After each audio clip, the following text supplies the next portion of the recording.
Naruto has been neglected by his family for his Jinchuriki Quads. He never knew family love up until he met the Legendary Gounins. Join Naruto as he shakes the elemental nations by being the apprentice of all 5 Gounins. Chapter 1, Namikaze Compound. Damn it, said a 12-year-old boy in a tight black shirt, a pair of black cargo pants and boots. He had sun-kissed blonde hair and cerulean blue eyes. This was Naruto Namikaze, the neglected eldest child of Minato and Kushina Namikaze. The reason he was neglected, well, he didn't have any of the Kyuubi's energy sealed inside of him. Instead he had nothing. He then got up from his bed in frustration as he watches his quad siblings train with the legendary Sannin. The one training with Tsunade was a girl in an orange jumpsuit with an Uzumaki swirl on the back and a pair of black sandals.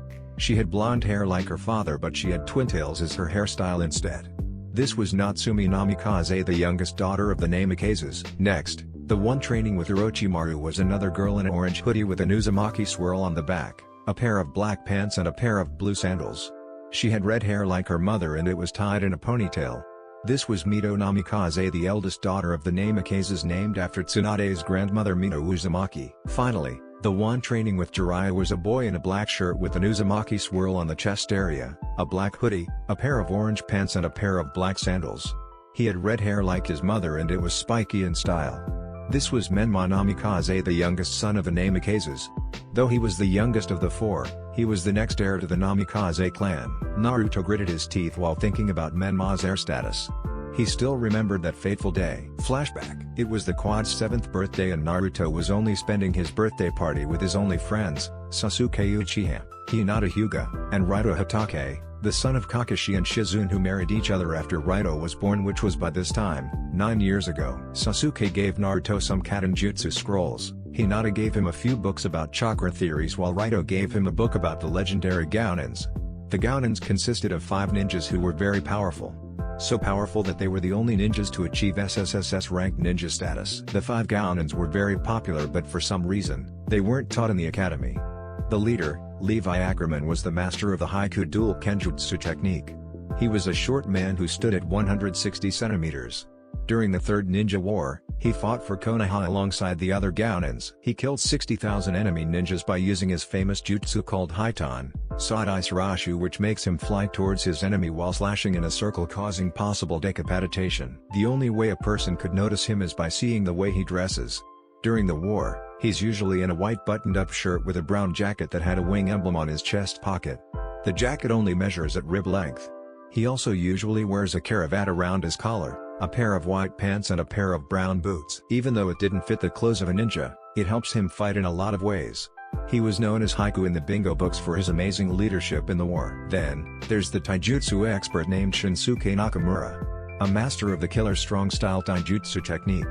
During the Third Ninja War, he paralyzed and killed 5,300 enemy ninjas just by using his famous just called the Kinshasa, where he has to run towards his enemy while kneeing the person's face, which could cause a broken neck if hard enough. He stands at 188 centimeters, definitely taller than his leader Levi. He's known to wear a pair of red tights, a pair of black boots.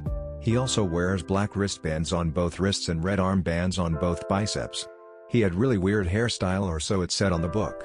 He usually wears a red jacket that was waist length.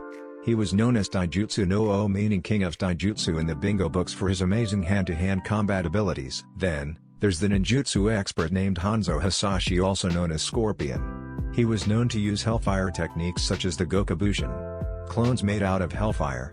During the Third Ninja War, he decapitated 45,000 enemy ninjas in 5 seconds thanks to his Goka Shunshine.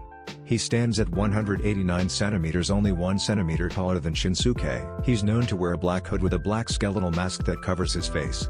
He has pupilless eyes almost like the Hyuga, but when he opens his mask you get to see a very handsome young man with a goatee. He wears ninja robes with yellow sashes on both shoulders with a belt wrapped around it, a pair of black pants and skeletal shoes. He also wears yellow gauntlets on both of his arms. He was known as the Go no Sasori, meaning Scorpion of Hell, for his ability to throw a kunai attached to his wrist faster than Minato could. Next was the Kenjutsu expert named Giniki Sakata. During the Third Ninja War, he killed 60,000 enemy ninjas with his wooden sword called Toibokudo. How did he do that? No one knows for sure. But he's known as the Shiroyasha, meaning white demon, in the bingo books for his ability in killing people with a wooden sword. He stands at 177 centimeters. During battle, he's known to be unpredictable when it comes to attacks. At some point, he would shout random words and some attacks would even pop out of nowhere. Such as, the Rasengan. His sword fighting was rough but it was powerful. He's known to wear a white yukata with a blue swirl pattern on the bottom and ends of the sleeves, worn so that his arm only goes through the left sleeve, and the right half droops down over his obi. Over this, he wears a black belt buckled so that there is leftover dangling from the buckle, from which his bokudo hangs. Underneath, he wears a black, red-lined shirt with a popped collar and black pants. He also wears knee-high black boots, buckled at the top and above his foot. Finally, there's the Fuinjutsu expert and arguably the strongest of them all named Shadow. He's known as the Kukyoku no Ninja, meaning the ultimate ninja in the bingo books for his abilities in appearing and disappearing at will, stopping time with his famous Kanten Kanchiraru and his mastery in his Fuinjutsu that is a million times better than any Uzumaki, even Mito herself. Nobody really knows how he really looks like, but it was rumored that he wears a black fur jacket, a pair of black Hanbu pants and black sandals. He usually wears either a black or white shirt under the jacket. He also wears fingerless gloves that allows him to use Fuinjutsu efficiently. Those were the Legendary Gounins. But they were never seen in 9 years at that time. After Naruto was finished reading the book, he saw his father making an announcement. Minato then announced, "I would like to inform everyone that Menma will be the next clan head to the name Akases." With that, everyone except Naruto, Kakashi, Shizune, Raito, Sasuke, Hinata, the Hyuga clan and the Uchiha clan clapped at the announcement. Kakashi looked at his sensei with shock and so did Shizune, while the others checked on Naruto whether he was alright. Which Naruto bowed his head down so that no one could see his face. End of flashback. Naruto then sighed and decided to meet up with his senseis. With that, he went to his cupboard to grab his red and blue katanas and wrapped them around his waist. The blue one is called Senshi, meaning 1,000 deaths, while the red one is called Kyofu no Ken, meaning sword of terror. Both katanas were really powerful, but if the Kyofu no Ken finds you not worthy, then you will die being this Hinegami's personal slave for life. Naruto then remembered something about the swords and how he got them. Another flashback. Naruto then got up and left the house to get to his comfort place, a nearby training ground. With that, he simply went up to a tree and punched it hard. He then shouted as he continued punching, "Damn it, damn it, damn it." The more he punched, the more he felt tears streaming down his face. As he finished punching, he heard footsteps coming straight towards him. With that, Naruto turned around to see a man who stood at 188 centimeters in a pink shirt, a waist-length brown jacket, a pair of beige pants and a pair of black shoes. He had a twin-lens pink camera, or was it magenta? The man was holding two sheathed katanas. Naruto then said, "Who are you?" The man chuckled and said, "You know, you're the third Naruto I have met. By the way, I'm Tsukasa Kidoya." Naruto looked at the man with a confused look and said, "What do you want?" Tsukasa chuckled yet again and said, "I'm giving you these swords." Naruto then got interested and said, "Okay, who would train me? Even my parents don't want to." Tsukasa shook his head and handed Naruto the katanas. He then said, "They'll be here. Trust me in this, remember that. Also, happy birthday." Naruto gladly took katanas and they gave a pulse when he grabbed them. He then looked at the blades for a while. Both swords were heavy, but to him it was as if he held them before. As he was about to thank Tsukasa, he was already gone. End of flashback. Naruto sighed at the memory and went outside to meet up with his senseis at the Hiku's shop. As he got to the front door, he then remembered another memory of how he met his senseis, also known as the Legendary Gounins. Yet another flashback. As he was about to unsheath both katanas, a voice of a man suddenly shouted, "Hoigaki, what are you doing here in the middle of the night? Don't you know it's cold?" Naruto looked up to see the leader of the Gounins, Levi Ackerman. Naruto simply had a shocked look and bowed down. He then said, "I know I shouldn't haiku." Levi looked at Naruto with a shocked look and got close to him. He then said, "How do you know my true identity?" Naruto then straightened himself and said, "It's because I did my studies to the point that I get bored in the academy." Levi then looked at Naruto again and said, You look so much like Minato." Naruto flinched, which caused Levi to ask another question, "What's wrong?" Naruto then took a deep breath and said, "I'm his son. But he won't train me." Levi yet again looked at the boy with confusion and said, "Why not?" Naruto then shrugged and said, "Because I don't have the Kyuubi's energy in me, unlike my siblings." Levi looked at him with shock and thought, "Minato, how could you? To think that I thought you as a brother. I will never forgive you for this." Levi then cleared his throat and said, "I'll train you." Naruto looked at him with wonder and said, "All right. But I thought you can only use your swords?" Levi then chuckled as they heard a voice saying, "Hey Haiku, aren't we supposed to go to your new store?" Naruto then looked behind Levi to see the other Gounins and their respective wives. Scorpion was standing beside a tanned woman who was wearing a plain pink kimono and a white obi. She had a veil on her face and her yellow eyes could attract any guy's attention. Shinsuke was standing beside a nice-looking woman who was wearing a simple shirt and pants. Jinchuriki was standing beside a fair woman with pink eyes who was wearing a black floral kimono and a black obi with fishnet socks that reached her thigh. She also had a scar on her left eye until her cheek. Shadow was standing beside a woman who was wearing a beautiful purple kimono with floral designs and a black obi. She had animalistic eyes just like her husband Shadow, only yellow in color. Levi then turned to look at them and said, "Guys, this is Naruto, our new apprentice." Shadow simply widened his eyes while the other just nodded. Shadow then said, "Are you Minato's child?" Naruto nodded reluctantly, and then Shadow then said, "He doesn't want to train you, right?" Naruto nodded again and Shadow got closer to him. He then gave a boy a pat on the shoulders and said, "Very well, you shall be our apprentice. Hope you enjoy our training. Anyways, let me introduce our wives to you." Shadow then pointed to his wife and said, "That's Blaze, my wife." He then pointed to Scorpion's wife and said, "That's Scorp's wife, Melina. Don't let her fool you, she's actually ugly in the inside." Which received a glare from the woman. Shadow then pointed to Jinchuriki's wife and said, "That's Jinchuriki's wife, Tsukuyo." He then finally pointed to Shinsuke's wife and said, "That's Shinsuke's wife, but I don't really know her name. Just call her Nakamura-san." Naruto nodded and then said, "Does Levi-sensei have a wife?" Shadow nodded and said, "Yeah, but she's a Suna ninja though." But the thing is, they already have 2 children, which caused Naruto to nod even more. Then, Scorpion saw the katanas on Naruto's hands and said, "Hey Naruto, can I observe those swords on your hands?" Naruto nodded and gave him the katanas. Scorpion grabbed them and inspected the katanas. He then said, Yup, it's sentient Kyofu no Ken alright," which caused everyone there widen their eyes, including Naruto. Naruto then muttered, "The most feared swords of all time." Scorpion then nodded while Jinchuriki said, "Very well, I shall teach you my Kenjutsu style, while Levi will teach you his Haiku dual Kenjutsu style." Levi then nodded while Shinsuke said, "Naruto-kun, I will teach the killer strong style Taijutsu. With this, you can learn my sacred Kinshasa." Then, Scorpion said, I guess it wouldn't be too bad to teach you some Shiryu jutsus." Finally, Shadow then put both of his hands on Naruto's shoulders and said, "I will teach you my style of Fuin jutsu and my Kanten jutsus." Naruto looked at his new sensei with stars in his eyes and said, "Thank you. Thank you. Thank you. Thank you, sensei." Levi then crossed his arms and nodded. He then said, "Very well, tomorrow you will start your training with us. Meet all of us at this very spot." With that, Naruto teared up in happiness. End of flashback. Naruto chuckled at the memory and remember how he finished all of their training in the matter of 5 years, well except for Shadow because he was still in level 3. He then went in to see all of his senseis and their wives except for Levi. Levi then said as Naruto stepped into the store, "Hoigaki, go to the back because Shadow wants to talk to you." Naruto nodded as he and Shadow went to the kitchen. Shadow then grabbed both of his shoulders and said, "Naruto, today will be your final day of training with us. Now, I would like to give you my dojutsu bloodline called the Kantangan, meaning Chaos Eye. It will help you predict and copy your enemy's attacks. It will also help you in using the Kanten jutsus better, and it helps you to increase your attributes in fighting.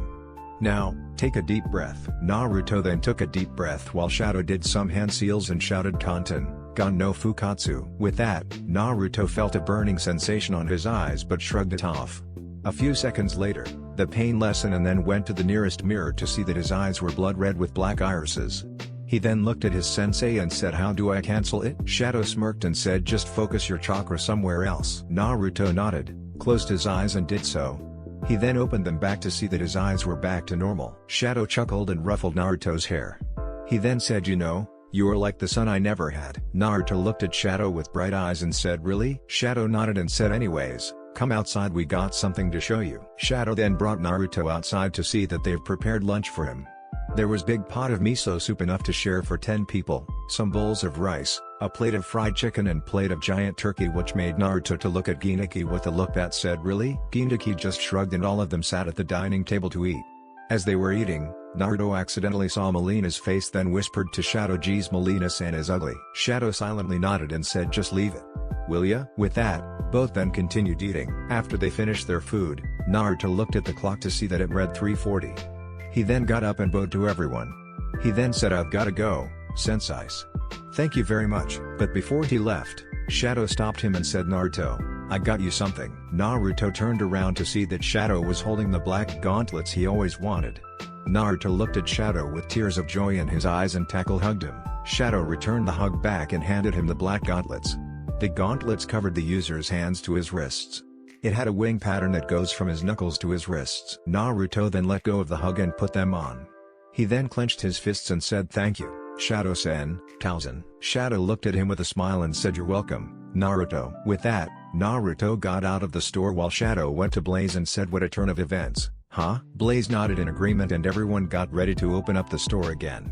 Naruto then ran towards the nearest training ground to see Raito and Itachi train Sasuke. As he got there, he greeted all of them which they greeted back in return. Sasuke then said hey Dobi, ready for our spar? Taijutsu only. Naruto simply nodded to his best friend and said sure, team. With that, Sasuke got into his interceptor style while Naruto used the academy-based taijutsu style. Itachi who acted as Proctor then shouted Hajime. With that, Sasuke charged towards Naruto at full speed and went to give him a punch to the face only for him to be arm dragged by Naruto. Sasuke then fell on his back and growled in pain. A few seconds later, he quickly got up and tried to do a bicycle kick towards Naruto which succeeded. Naruto then took a few steps backwards in pain while grabbing his head. Sasuke then took the chance to roundhouse kick Naruto to the face, but somehow, Naruto caught both legs and power bumped Sasuke to the ground which creating a crater. Sasuke growled in pain while rubbing his back. He then said fine, I yield. Itachi nodded and said winner, Naruto. Raito then clapped and gave Naruto a thumbs up while Itachi got his brother up. Sasuke then walked towards Naruto and both boys then gave each other a fist bump. Sasuke then said say Naruto, why don't you ever show your true abilities in the academy? Naruto then said I don't really want to. Sasuke then looked at his brother in all but blood with a confused and said when. Then, Naruto crossed his arms and said maybe, tomorrow? Raito and Itachi then nodded in agreement. Raito then said say Naruto, my dad and mom would like to invite you to dinner. How does that sound? Naruto looked at his first friend and said yeah sure. Raito nodded and said to Itachi senpai, Naruto and I have to go and Sasuke, good luck. Itachi nodded and so did Sasuke. With that, Raito disappeared in a leaf sunshine while Naruto disappeared in a Goka sunshine. Kakashi's apartment. Raito and Naruto then arrived at the apartment to see Kakashi and Shizune preparing dinner which was literally what Naruto had for lunch. Naruto then just shrugged his shoulders and then decided to eat anyways. While eating, Kakashi suddenly asked hey Naruto, I was wondering who are your sensais? Naruto then stopped eating for a second and said okay, don't freak out. All three Hatake members looked at each other and then nodded. Naruto then cleared his throat and said in a low but listenable voice the Gounins, which caused all three to drop their chopsticks and looked at Naruto with shock. Kakashi then said are you sure? Naruto nodded and said hi. Shizune then said I thought that they were only myths. Naruto shook his head and said it's true. They really do exist. Raito simply nodded in agreement as Naruto told them about his training with them. After he finished his story, Kakashi and Shizune nodded in understanding. Naruto then looked at the time to see it read 6:30 which meant he had to go home. With that, Naruto got up and said Johnny. He then left in a Goka Sunshine, Namikaze compound. As he got there, Naruto quickly went upstairs to reach level 4 Fuinjutsu today, not before noticing his other family members enjoying dinner at the dining room. He flinched at the sight and ran upstairs to his room. No one noticed this except for Natsumi. She then thought why does Aniki never eat with us? She then said to her parents Taozen, Kasan, have you ever noticed that Aniki never eats with us? With that, both parents looked at each other with shock while thinking Naruto. Okami. Mito then thought about it and said when you think about it, yeah he hasn't been with us since our 7th birthday. Menma then snorted and said who cares? He's still a loser. I mean, he's the dead last of our class. Kushina then looked at her son and said what? Menma nodded and said yeah, he always seems to be trailing behind for some reason. As he finished his sentence, Minato then said Naruto, will you please come downstairs? A few seconds later, Naruto came downstairs with a level 4 Fuinjutsu book on his right hand. He then turned to his father and said yes, to-sama. Minato then cleared his throat and said I decided that tomorrow, you will start your training with us. Naruto then closed his book and said I'm doing just fine on my own. Minato then looked at him with shock while Menma went up to his brother and said in an arrogant tone oh yeah. Then why are you the dead last then? Naruto smirked and said that's because I'm hiding my true strength. Just you wait, dear brother. I will show you my true power tomorrow. He then flared his Kantongan towards Menma which caused Menma to feel fear. Naruto then cancelled the dojutsu and went upstairs to his room to get some sleep. He then flopped onto the bed while placing Senshi and Kyofu no Ken next to the door. He then let both arms behind his head and said sensais, I won't let you down. With that, he went to sleep and dreamed of a busty Hinata in a bikini. The next day, Naruto woke up with he saw his condition. He then quickly wiped his nose off and looked at his alarm clock to see it read 6:30 a.m. Too early for a 12-year-old to wake up. With that, he quickly got up from his bed and did a few stretches to limber up for the day. Naruto then decided to get a short shower which calmed him down for the exam today. After that, he got into his normal shinobi clothes and ninja equipment. As he finished doing so, he decided to get out of the house to meet up with Raito for advice. By the time he got out, Raito was already there waiting for him.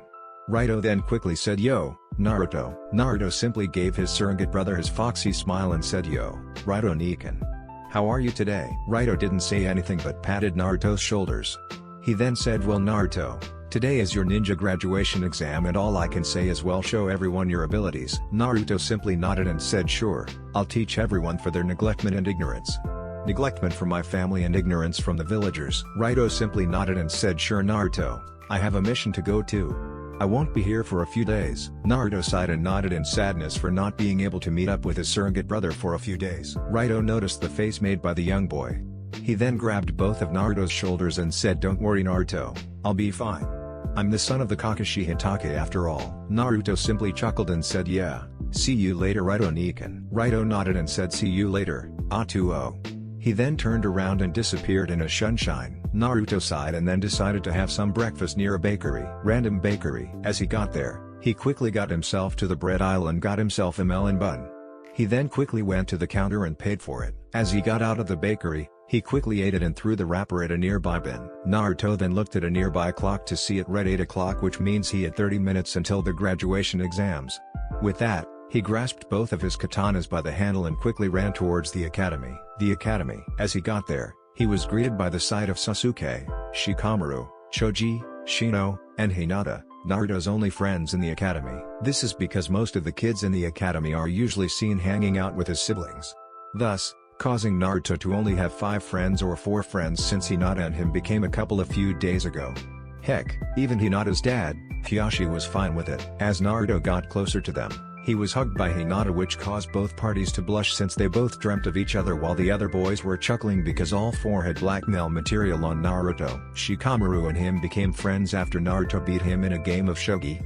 Choji became friends with Naruto because of Shikamaru, while Shino became friends with Naruto because Naruto and him had similar tastes in certain divisions. Naruto then let go of the hug and said, "Hey Haim, how you doing?" Hinata blushed at the nickname and said, "DD doing GG good, Naruto K-kun." Naruto chuckled and grabbed her by the arm. He then led her to his other friends. As they got to the others, they instantly let go and Sasuke said, "Hey Dobi, you're going to show your truest self today." Naruto simply nodded and said, "Definitely, I'll show everyone that no one should underestimate anyone, especially me." With that, his friends and girlfriend nodded and Naruto said while clamping his fist, "Anyways, let's do this thing." They then went into their class and was treated by Menma talking about how great he would be in the exams while his sisters were face-palming hard. When Naruto and the others got in, almost all of Sasuke's fangirls ran towards Sasuke. But since Sasuke had trained with Naruto a bit, he quickly Goku Sunshine into his seat. Everyone in the room except for Naruto, Shino, Shikamaru, Choji and Hinata, since they were already thought that move, were simply shocked. Menma then quickly ran towards Sasuke and said, "Who taught you that move, Sasuke?" Sasuke then kept quiet and said, "HN." Menma, not being the one liked being ignored, said, "Hey, I said who taught you that just to?" A tick mark could be seen on Sasuke's forehead and he said in a very quiet tone, "Your brother." Menma then said, "What? The Dobi? How could he teach you that? He's just a loser."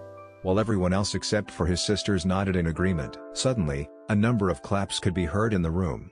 Menma then looked for the source of the sound and saw Naruto was the one clapping. Naruto then said in a raspy voice, DSK, "Dear brother.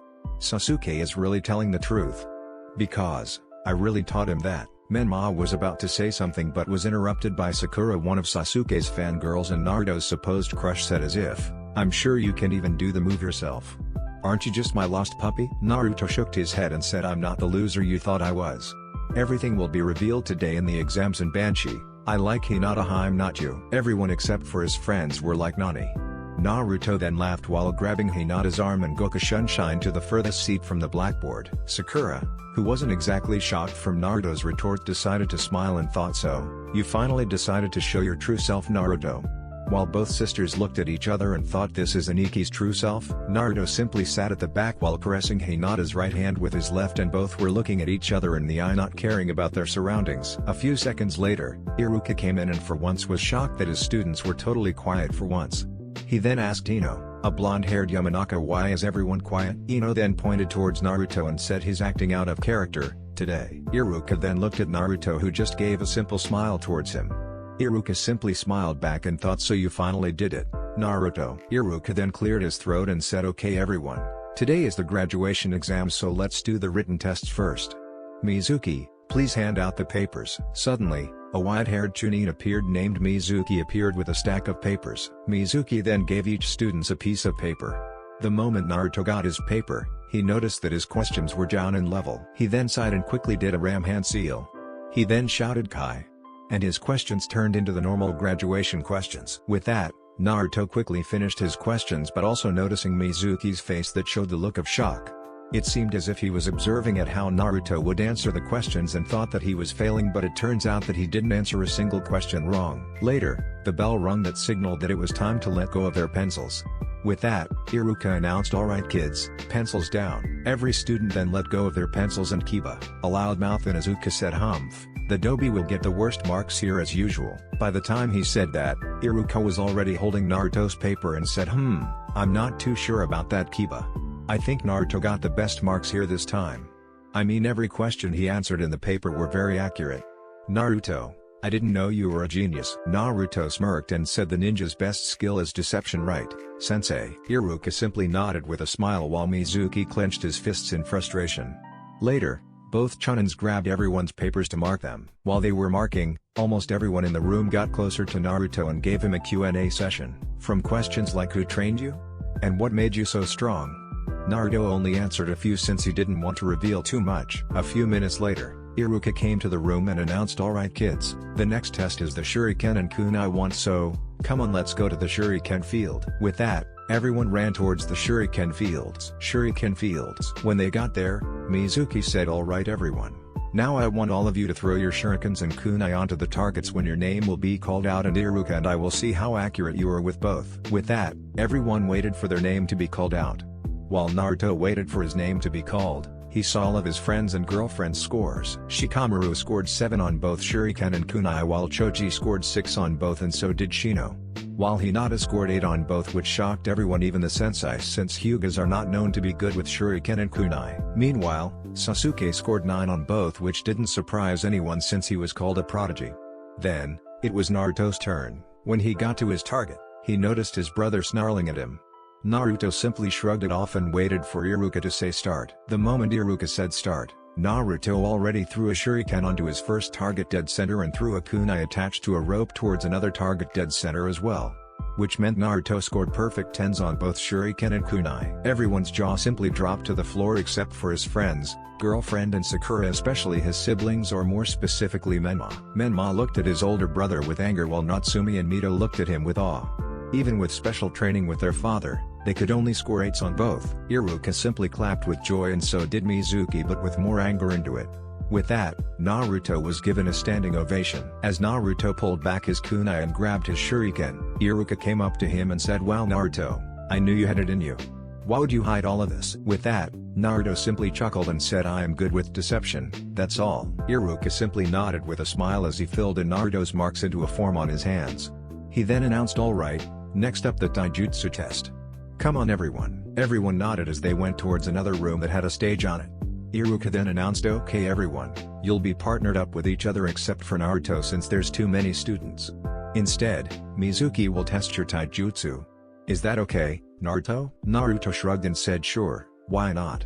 While Mizuki thought he, now I can humiliate the disgrace for good, and I can finally execute the plan that I wrote on a piece of paper in my left pocket of my trousers.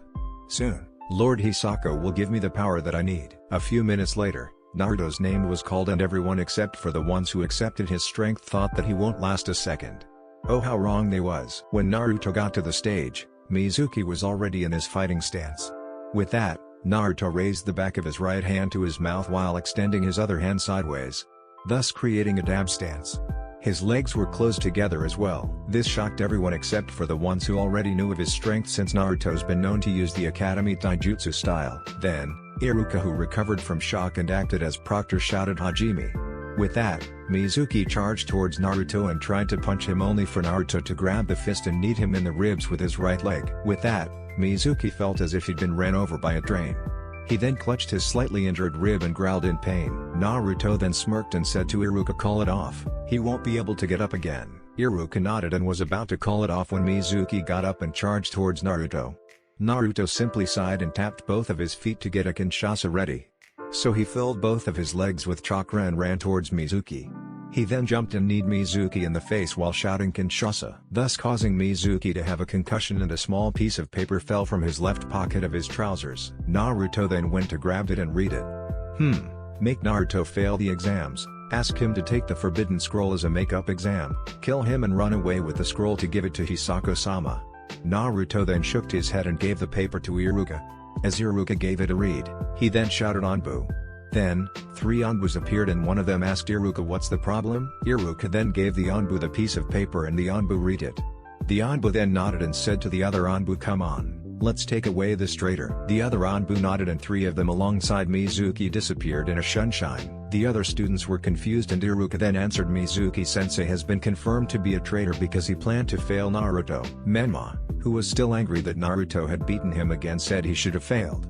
"Why didn't you just let him?" Iruka was about to answer that question with a scolding, but Naruto answered, "Dear brother, he was also planning to steal the forbidden scroll by using me." With that, everyone stayed quiet, not knowing what to say to the side of Naruto that they never knew existed. Menma simply stayed quiet and was given a bonk on the head by his sisters each. Naruto then smirked and went to the back row to sit near his friends and girlfriend. Iruka simply sighed and went to fill in everyone's scores. While Iruka was doing so, Naruto was confronted by Menma, who grabbed him by the collar of his shirt. He then said, "How are you so strong, you loser? I mean, we've been trained by Tauzen, Kasan and the legendary Sanin, but you? Who trained you, you loser?" The atmosphere then turned tense and everyone looked at both brothers, waiting for a huge punch-out between both. Naruto then yawned and grabbed both of his brother's hands, making Menma to let go of his collar. He then said, "Foolish brother, I'm not as weak as you say. I'll only say this once, one of my masters is a brother to Tosama. That's all.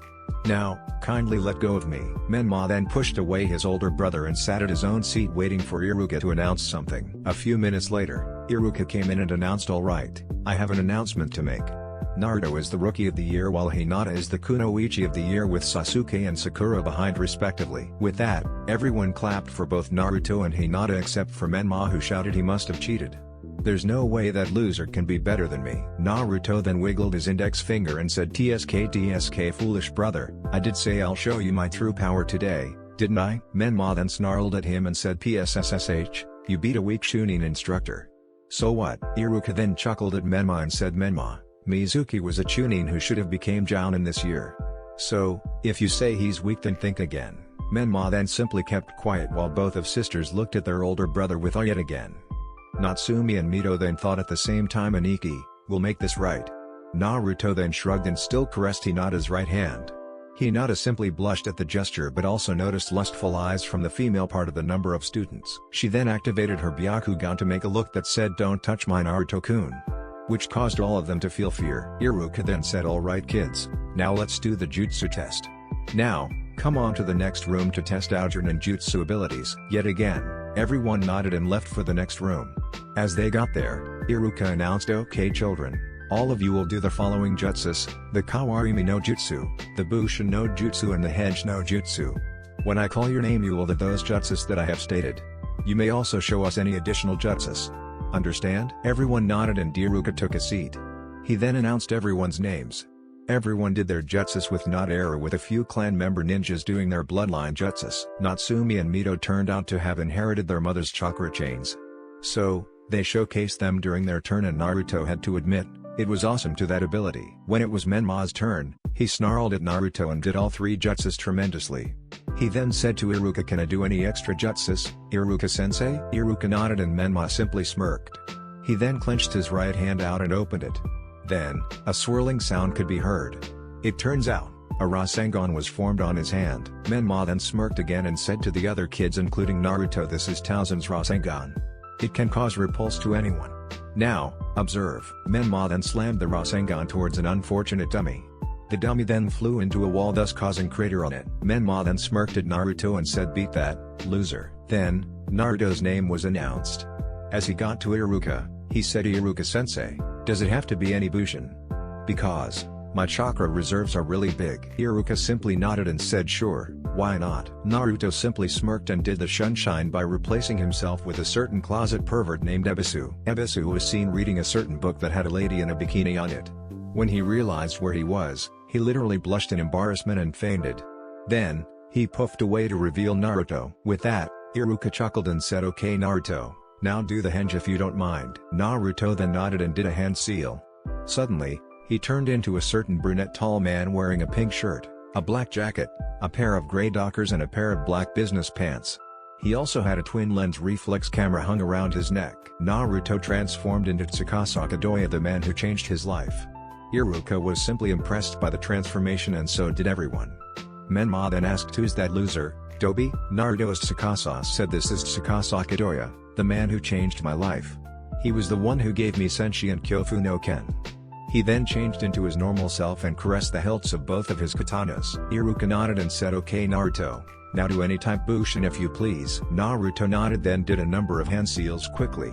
Suddenly, he finished with a ram hand seal and shouted, "Gokubushin no Jutsu." Suddenly, two perfect clones of Naruto appeared from the ground with fire blazing around it. Naruto then said, "These are my Gokubushins. They can only dispel by will, and if you try to punch them, then you will be burned by hellfire." Iruka nodded and both clones dispelled. He then said, "Very impressive, Naruto. Yup, you really are the rookie of the year. Well done." Naruto then said, "May I do an extra jutsu, sensei?" Iruka was confused by this but said, "Sure, Naruto." Naruto nodded and did what Menma did, but instead of a blue sphere, a dark one appeared instead. He then slammed it towards a dummy and the dummy exploded upon impact, which shocked everyone. Naruto then said, "That was my Daku Sufia, a jutsu that can take away chakra from the victim and may cause death or explosion if powerful enough." With that, Iruka nodded and told Naruto to sit down. Naruto then bowed and sat on his usual spot while Menma thought, "This Tsukasa Kadoya. How dare he? Why would he change the loser's life? When he should help me become stronger." Unknown to anyone, Tsukasa was observing them from a rooftop. He overheard what happened and chuckled. He then said, "Hey, the Gaki's brother is really angry at me. Oh well, not everyone loves me." He then disappeared in a glassy grey wall. Meanwhile, with Naruto and the others, Iruka announced, "Alright kids, all of you are now Genins, no one failed. Now, let me give all of you your Hitai 8. With that, everyone got their Hitai 8. The moment Naruto got his, he wrapped it around his forehead. When everyone got their Hitai 8, Iruka then announced, "Alright everyone. Now I'm totally proud of all of you, especially Naruto, who exceeded my expectations. Well done." Naruto simply shook his head while smiling and said, "Sensei, I'm not that good. If it wasn't for Tsukasa Kadoya, I would never be like I am now." Iruka chuckled and said, "Oh come on, Naruto. I'm proud of you, totally am. Now, everyone, class dismissed." With that, everyone left the room to the front gates to meet up with their families. Sasuke, Shikamaru, Choji and Shino were congratulated by their parents, while Hiyashi was in complete shock when he heard that Hinata became the Kunoichi of the year, which he simply cried on her shoulder and said, "I'm proud of you." Naruto smiled at his friends and girlfriend's treatment by each of their family. He then turned around to see his own parents congratulating his siblings. Minato then noticed Naruto and got close to him. He then grabbed both of his shoulders and said, "Please, tell me you did okay?" Mito then came to both of them and said, "Aniki did better than okay, he's the rookie of the year." Minato and Kushina was shocked by what Mito said and was kind of proud but felt guilty at the same time. Minato then said, "Well done, son." Naruto didn't say anything but pushed away Minato's hands and turned around. He then did a few hand seals and disappeared in a Goku Shunshine. Minato and Kushina were in complete shock and Minato thought, the Goku Shunshine? No way. Could he be receiving training from Hanzo? But, he's been missing for more than 10 years. So did Levi. Levi. Oh my dear Atuo. Minato then turned around to his other children and said, "Who trained him?" Natsumi was the one to answer the question by saying he said something about one of them being your brother figure, I believe. With that, Minato and Kushina looked at each other and thought Levi. Meanwhile with Naruto, he was seeing his senseis at the usual spot, Haiku's tea shop. They were having lunch, which consists of ramen this time since it's Naruto's graduation party. As they were eating, Gindaki said, "So, how did it go?" Naruto simply shrugged and said, I kinda overdid it today. With that, Jinchuriki nodded and said, well, at least you didn't end up being known in that facade. Naruto simply nodded and they finished their lunch in peace. As they finished lunch, all of Naruto's senseis congratulated him and told him how proud they were of him. Later, Naruto left the shop with boxes of gifts he received from his senseis. He then quickly got home and went to his room to place all of his stuff there. Naruto then looked at his clock to see it read 3:30, which meant he had a few more hours to kill before having dinner. He then decided to train at a nearby training field. Naruto then ran downstairs and left the house for the nearby training ground. As he got there, he realized that Raito was there. With that, Naruto ran towards his brother figure and slapped him in the face. Raito suddenly felt a stinging sensation on his cheek and turned around to see Naruto. He then said, hey Naruto, congratulations. Naruto then pouted and said, Raito Niiken, you lied. You said that you'll be back in a few days. Raito laughed and said, did I say a few days? Sorry, I meant a few hours. Haha. Naruto shook his head and said, you better hope I don't get your dad as my Jounin sensei. Raito shook his head and said, you're probably getting me or Onko Nichin or both of us as your senseis, since you've hidden your true strength. Naruto shook his head this time in response and said, the tallest mountain started as a stone. I once was weak but now I've grown. Raito chuckled as they stared at the sun and said, you sure did, Naruto. You sure did. A few hours later, Minato is now seen having a council meeting with the Shinobi and Civilian Council about the team placements alongside the Senins and a few Jounins. Minato then stood up from his seat and said, welcome the Council of Konoha. Today in our meeting, we will be discussing about the team placements for the newly graduated Gounins. Now, any suggestions? Homura, one of the Elder Council then spoke first. Hokage-sama, I say that Menma, Natsumi and Mito should be in a team with your only living student Kakashi as their sensei. They would make an amazing squad, I would say. This caused every member of the council to discuss between themselves. A few seconds later, everyone nodded. With that, Minato nodded and said, very well, that can be arranged. He then turned to the side and said to Kakashi, is that okay with you, Kakashi? Kakashi simply sighed since he wanted to be Naruto's sensei, but what choice did he have? With that, Kakashi reluctantly nodded. Even with his mask on, Minato could sense that Kakashi was sad because of something. He'll need to ask him later. Minato then looked at the other members of the council and said, any other suggestions? With that, almost every member of the council were quiet, thinking for suggestions. Suddenly, Koharu, another elder, got up and said, Hokage-sama, I believe Kurenai was talking about making a track team of sorts. So, why not have her being the sensei of Hinata Hyuga, Kiba Inuzuka, and Shino Aburame? With the Byakugan of the Hyugas, the advanced smell of the Inuzukas and the Kikaiku of the Aburames. Imagine that? With that, Minato stroked his chin for a moment and thought about it. He then nodded and said, well, that will be a quite unstoppable team. Don't you think so, Hiyashi, Tsume and Shibi? Tsume, the clan head of the Inuzukas, and Shibi, the clan head of the Aburames, simply nodded, while Hiyashi, the clan head of the Hyugas, nodded and said, alright then, let my daughter be in the team with Kurenai. I think it might even break her out of her shy stature. Minato then nodded, looked at Kurenai and said, will that fit your descriptions of a track team, Kurenai? With that, Kurenai simply nodded with no questions asked. Then, Asuma, as the clan head of the Sarutobis since his father Hiruzen died during the sealing the fox, raised his hand and suggested, Hokage-sama, I suggest the next Inoshikacho formation as my team. Will that be fine? With that, Minato nodded and asked Inojin, Shikaku and Chozo, will that be okay, all three of you? Inojin was a bit reluctant about it but just nodded, while Shikaku said, this is troublesome. Fine, I guess it'll benefit my son. Chozo didn't think much about it and nodded. Minato was about to ask for more suggestions but Danzo stopped him by saying, I think, that's enough. I mean, sure, Sasuke Uchiha, Sai, Sakura Haruno and Yakumo Kurama passed, but the numbers are too much with that. Almost every civilian council member and the elders nodded. Minato was confused by this and asked, what do you mean only 4 of them? Naruto passed as well. He was even elected as Rookie of the Year. Koharu then slammed her table and said, why do you need a disgrace of the name Akases in the shinobi forces? I mean, he's nothing but a disgrace.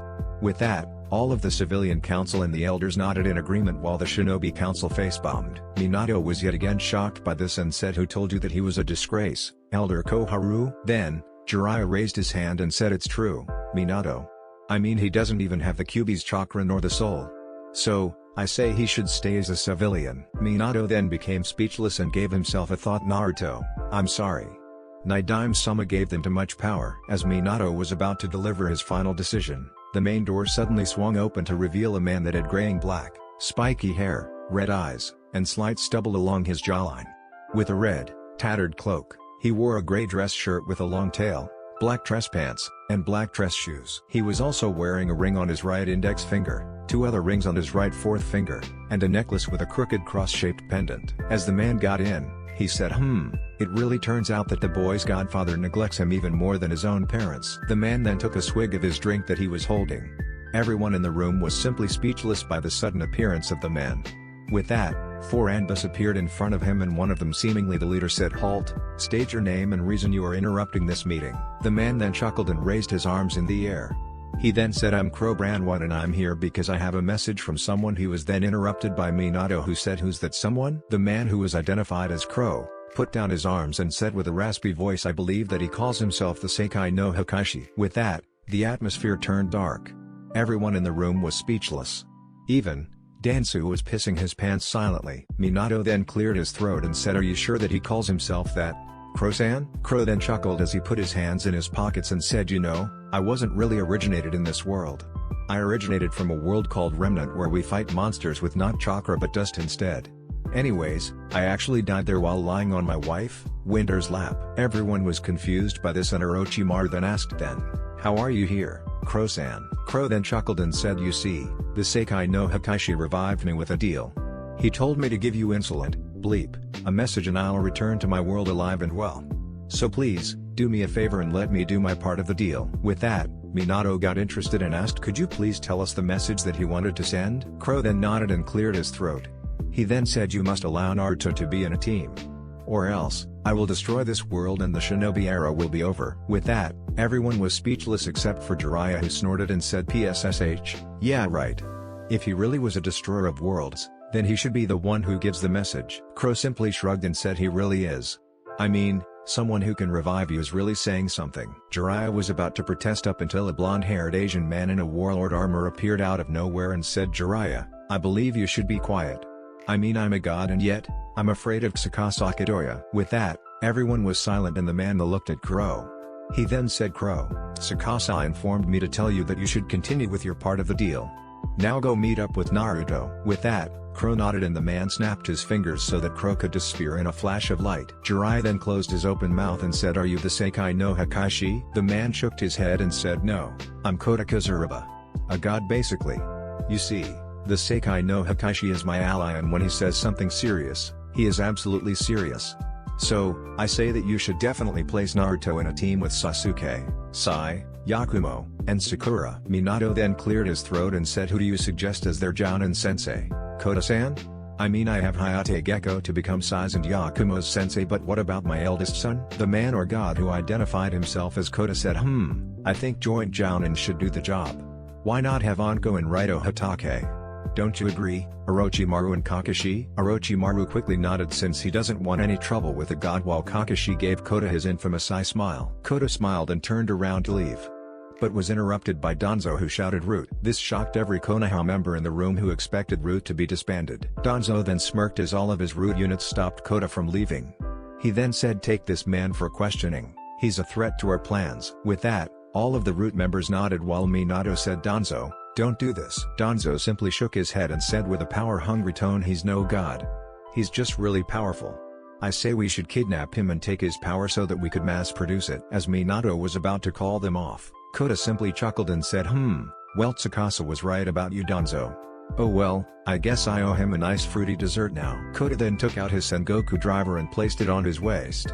He then took out a lock and pressed a button. It then announced, "Fruit basket." Kota then smiled at the Root Onbus and placed his Kiwami lock seed onto a slot of his driver. It then announced, "Lock on." This got everyone interested at what the god could do. Kota then shouted Hanshin, and pressed a katana-like button. It then announced, "Lock open, Kiwami arms, die, die, die, Shogun." Suddenly, he transformed into a shiny armored warrior named Gaim and he was in Kiwami arms. With that, everyone in the room was in complete shock by the transformation.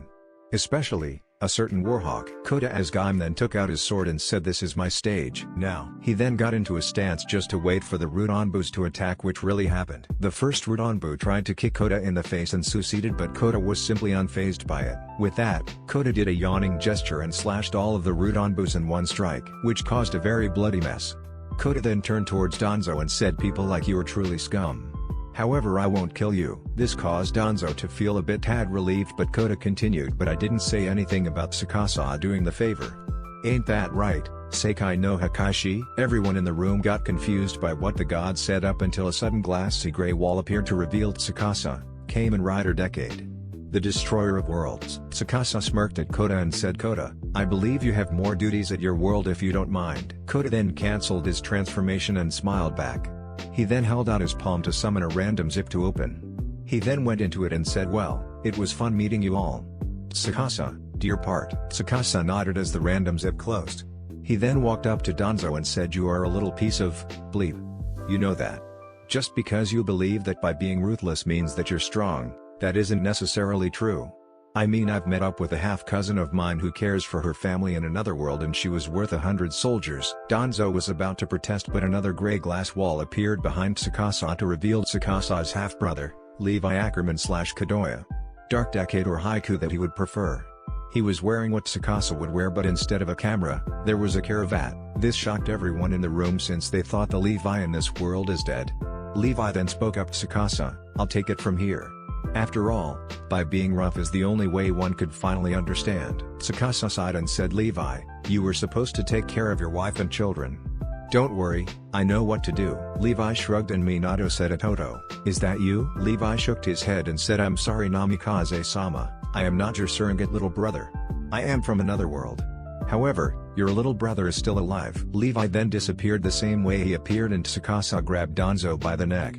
He then threw Danzo to the ground and kicked him in the face. He then looked at Fugaku, the clan head of the Uchihas, and said, Fugaku-san, do you remember the day when your nephew Shisui left the village and was branded as a traitor? Well, you see, the reason that happened was because of this son of bleep. He manipulated Shisui into joining Root and asked Shisui to kill all of the Uchiha. But he failed, courtesy of your eldest son. This caused Fugaku to flare his Sharingan and said to Minato, Hokage-sama, let me kill this bastard. Minato nodded, but Tsukasa shook his head and said, I'll do it. He's nothing more than a parasite of this world. Danzo then did a pleading face towards Tsukasa. But Tsukasa shook his head and took out his ride booker and sword. He then slit Danzo's throat and blood started to splatter around from it. Tsukasa then dusted his hand and slowly stomped on Danzo's head while saying, enjoy your life in hell. Danzo Shimura. Danzo couldn't say anything but squirm as he was holding his slitted throat. Everyone else in the room couldn't bear to look at Danzo's condition except for Fugaku, who enjoyed every last moment of it. Danzo then widened his eyes and became immobilized, which would mean that he was dead. Tsukasa then sighed and looked at Jiraiya with a very angry look. Tsukasa then said, Heira-senin, all of the children that you think is the child of the prophecy is none of them. You will realize it when the time is right. This caused Jiraiya's face to turn pale while everyone else except for Minato, Tsunade and Orochimaru were confused. Tsukasa then looked at Minato with a Baijuu worth of killing intent and said, Minato, please fix your relationship with Naruto. I mean, he's not a disgrace. He's your son. So please, don't do the same mistake as a few fathers before me did. Minato trembled at the killing intent and nodded. With that, Tsukasa smiled and disappeared the same way he appeared. With that, everyone got quiet for a few seconds up until Minato said, that's decided. Naruto Namikaze, Sasuke Uchiha, Sakura Haruno, Sai and Yakumo Kurama will be in a team with Anko Mitarashi and Raito Hatake as their sensei. Am I clear? Everyone furiously nodded and Minato announced with that said, meeting adjourned. With that, everyone got up from their seats and left the room. As they left, Minato massaged his temples and said to his Anbu guard bear, clean this mess up. I think Levi would have turned into his Kamimoto and would have tried to kill me. Bear simply nodded and went to clean the bloody mess. Minato then sighed and said, what a recent turn of events. With Naruto was training his Daijutsu and Kenjutsu at a random training ground. As he was slashing a random dummy, he heard a number of footsteps coming towards him. He then turned around and held out Senshi frontward preparing for a random attack. Just to see Crow, who was clapping his hands. He then said, you got skills Naruto. Naruto was confused by this but grasped his katana even harder and said, who are you? And how do you know my name? Crow then chuckled and said while holding out his hand, I'm Crow and I would like to train you for a while. How I know you is because of Tsukasa Kadoya.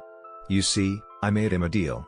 If I train you in mastering a side, then I will return to my original world beside my surprisingly amazing in-bed wife. Naruto quickly nodded and said, so, the man who changed my life wanted to help me more, huh? Crow nodded and said, I believe so.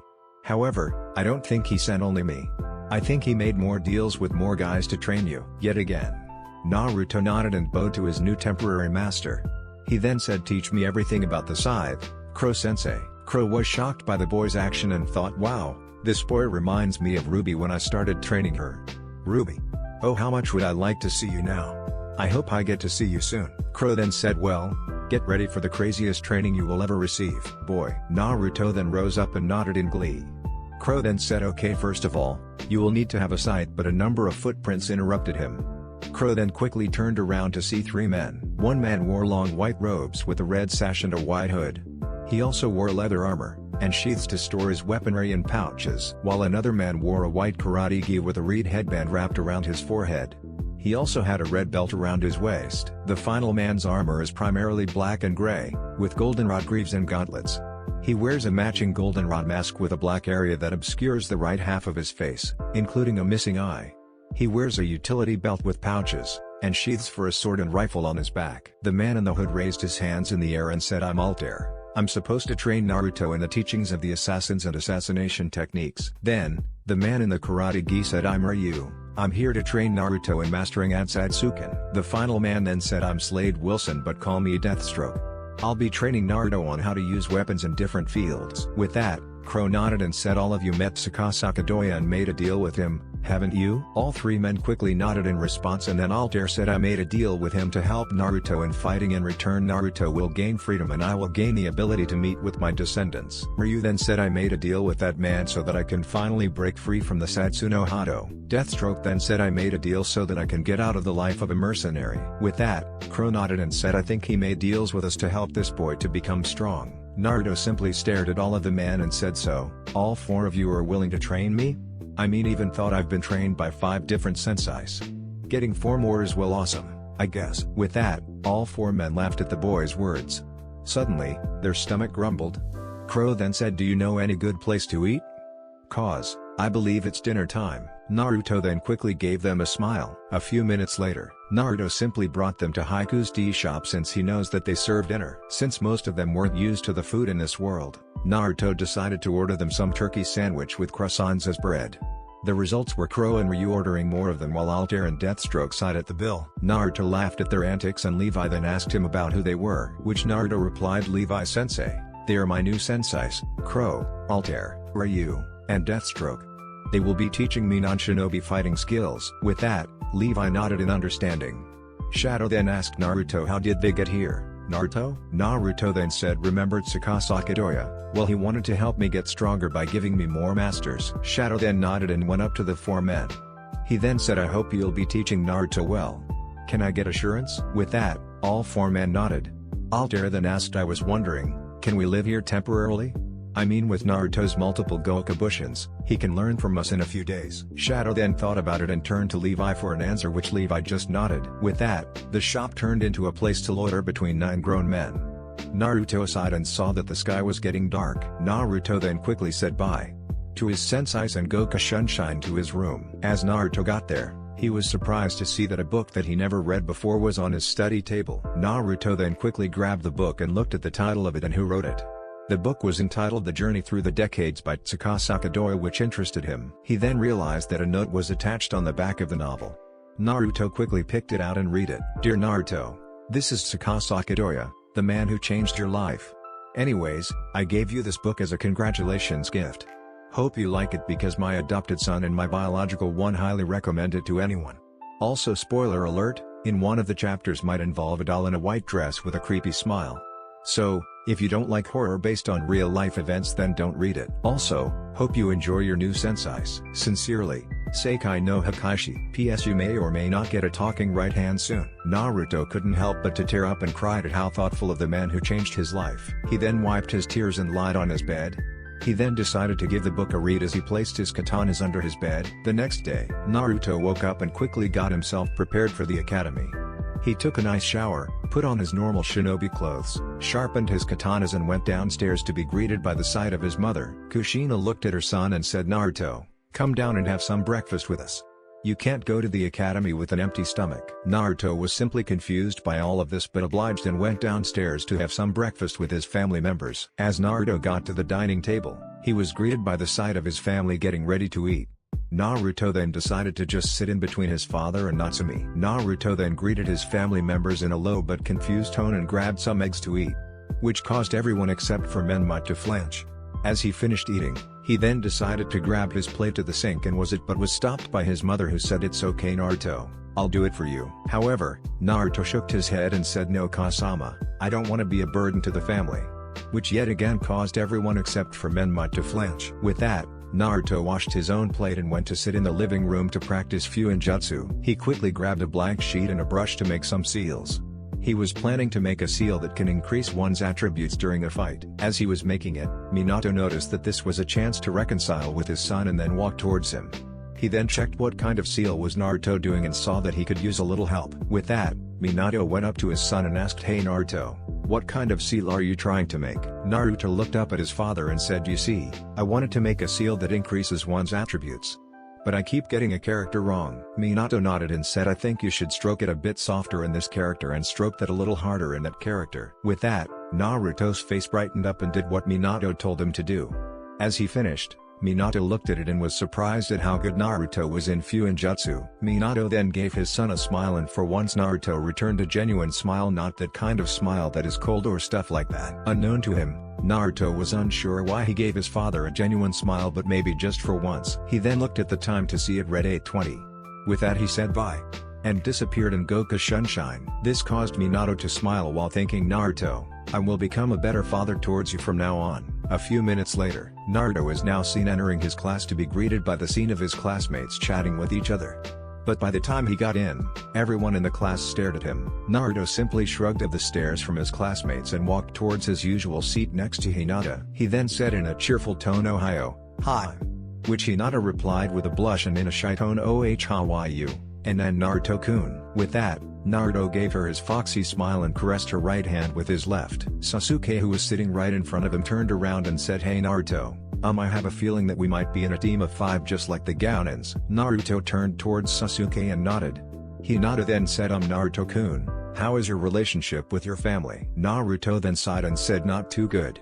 But lately, my father has been giving me some pointers in Fuinjutsu, which I guess my relationship with my dad is getting better." With that, Hinata smiled and thought at least someone has been trying to reconcile with Naruto. Naruto then said to Hinata and Sakura, "Guys, last night I had a weird dream, or was it? I'm not too sure. And this is how it goes." Flashback. Last night, Naruto was reading chapter 32 of the Journey Through the Decades and was enthralled by it. The chapter was about Tsukasa Kadoya, his half-brother Levi Ackerman Kadoya, Kaido Daiki, Yusuke Onodera, his wife Natsumi Hikari, and Naruto Kadoya journeying to a world where mankind are in constant fear of an alien race called Kiseiju, also known as parasites. As Naruto was about to get into an action scene, he heard a slithering sound and saw a tiny snake-like creature on his dresser. With that, Naruto placed his book down and tried to whip it away, but the creature dodged it and inserted itself into the back of his wrist. Naruto then panicked and grabbed a large rope that was beside his bed. He then quickly wrapped it around his bicep before it could get any further. A few seconds later, he felt that the creature stopped moving and Naruto relaxed. He then yawned for a bit, lied down on his bed and went to sleep. End of flashback. And that's how it went. I'm seriously not too sure what it was. But, the dream must have meant something. With that, Naruto finished his story. But unknown to him, his right hand was fidgeting with Senshi's hilt by itself. Sasuke and Hinata then looked at each other while thinking what the dream could. But unknown to them, Shikamaru, who was sitting right beside Naruto, had heard everything and said, "Maybe, it wasn't a dream, Naruto. Maybe it meant that you were given a power that no one in this world has never seen before.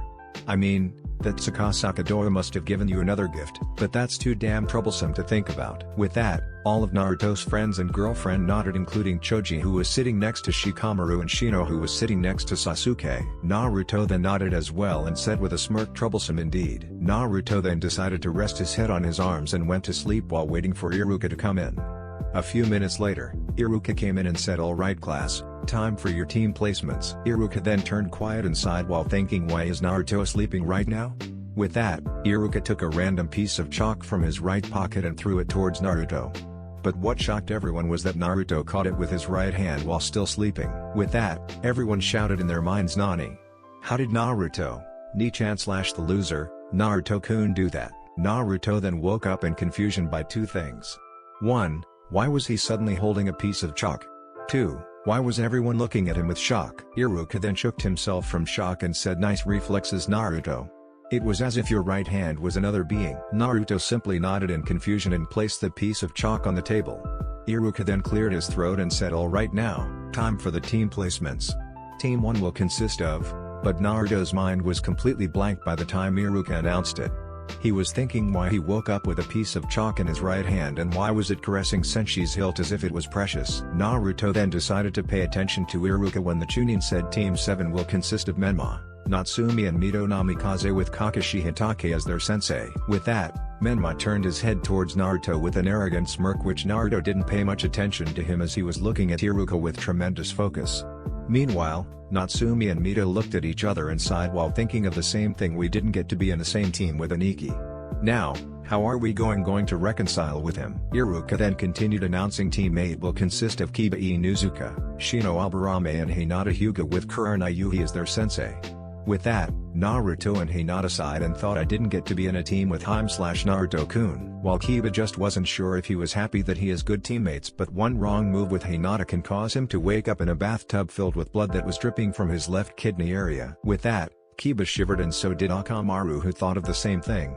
Meanwhile, Shino just sat there not thinking of anything. Iruka then said Team 9 is still active while Team 10 will consist of Ino Yamanaka, Shikamaru Nara and Choji Akimichi with Asuma Sarutobi as their sensei. With that, Ino cried inwardly while Shikamaru thought it was too troublesome to think about it and Choji just continued on munching his chips. Menma then smirked and shouted, "So the loser doesn't get a team, huh Iruka-sensei?" Iruka shook his head and said no. However, Team 11 will consist of Sasuke Uchiha, Sai, Yakumo Kurama, Sakura Haruno and Naruto Namikaze with Anko Madarashi and Raito Hatake as their joint sensei because of too many students. By the mention of Raito, Naruto and Sasuke looked at each other and high-fived. While Sakura blushed that she was being in a team with Sasuke, while Sai and Yakumo just nodded that they were being in a great team. Iruka then said, "Wow, all 5 of you might just become the next Gounins?"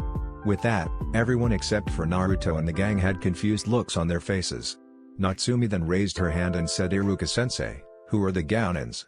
I mean, you've never once mentioned about them before." As Iruka was about to answer, Naruto answered, "The Gounins were a group of 5 well-known ninjas who were considered SSS rank. One of them was known as Haiku in the bingo books for his great leadership and strict behavior. He was known to use a weird but effective dual kenjutsu style known as the Haiku dual kenjutsu technique. Only he and another mastered it. Then, there's the taijutsu expert known as the Taijutsu no O in the bingo books for his crazy strength and flamboyant fighting style. He was known to use a fighting style known as the Killer Strong style. Yet again, only he and another mastered it. Next, there's the ninjutsu expert known as the Go no Sasori for his amazing accuracy in throwing a kunai and his bloodline. He was the last of his clan named the Shiraiyu. Yet again, only he and another mastered the clan's hidden jutsu. Fourthly, there's the Kenjutsu expert known as the Shiroyasha for his unpredictability fighting style and being able to kill men with a wooden sword named Lake Toba that can cut through almost everything. He was a master of his own Kenjutsu style. Yet again, only he and another has mastered the style. Finally, there's the Fuinjutsu expert and arguably the strongest of the 5 known as the Kukyoku no Ninja for his abilities in disappearing at will and stopping space and time with a jutsu. He was known to have a dojutsu bloodline called the Kantaongan. Yet again, only he and another mastered his Fuinjutsu style. The names are as follows: Levi Ackerman, Shinsuke Nakamura, Hanzo Hasashi, Gindaki Sakata, and Shadow. Only Shadow. Does that answer your question, Emoto? With that, everyone except for his friends and girlfriends, since they've met said men, were shocked by what Naruto was talking about. Iruka then clapped and said, "Wow Naruto, even I am a bit misinformed about them." Anyways, today is the day that all of you are Jonins of this village, where all of you are branded as adults and you will find many hardships, as the life of the shinobi is not an easy life.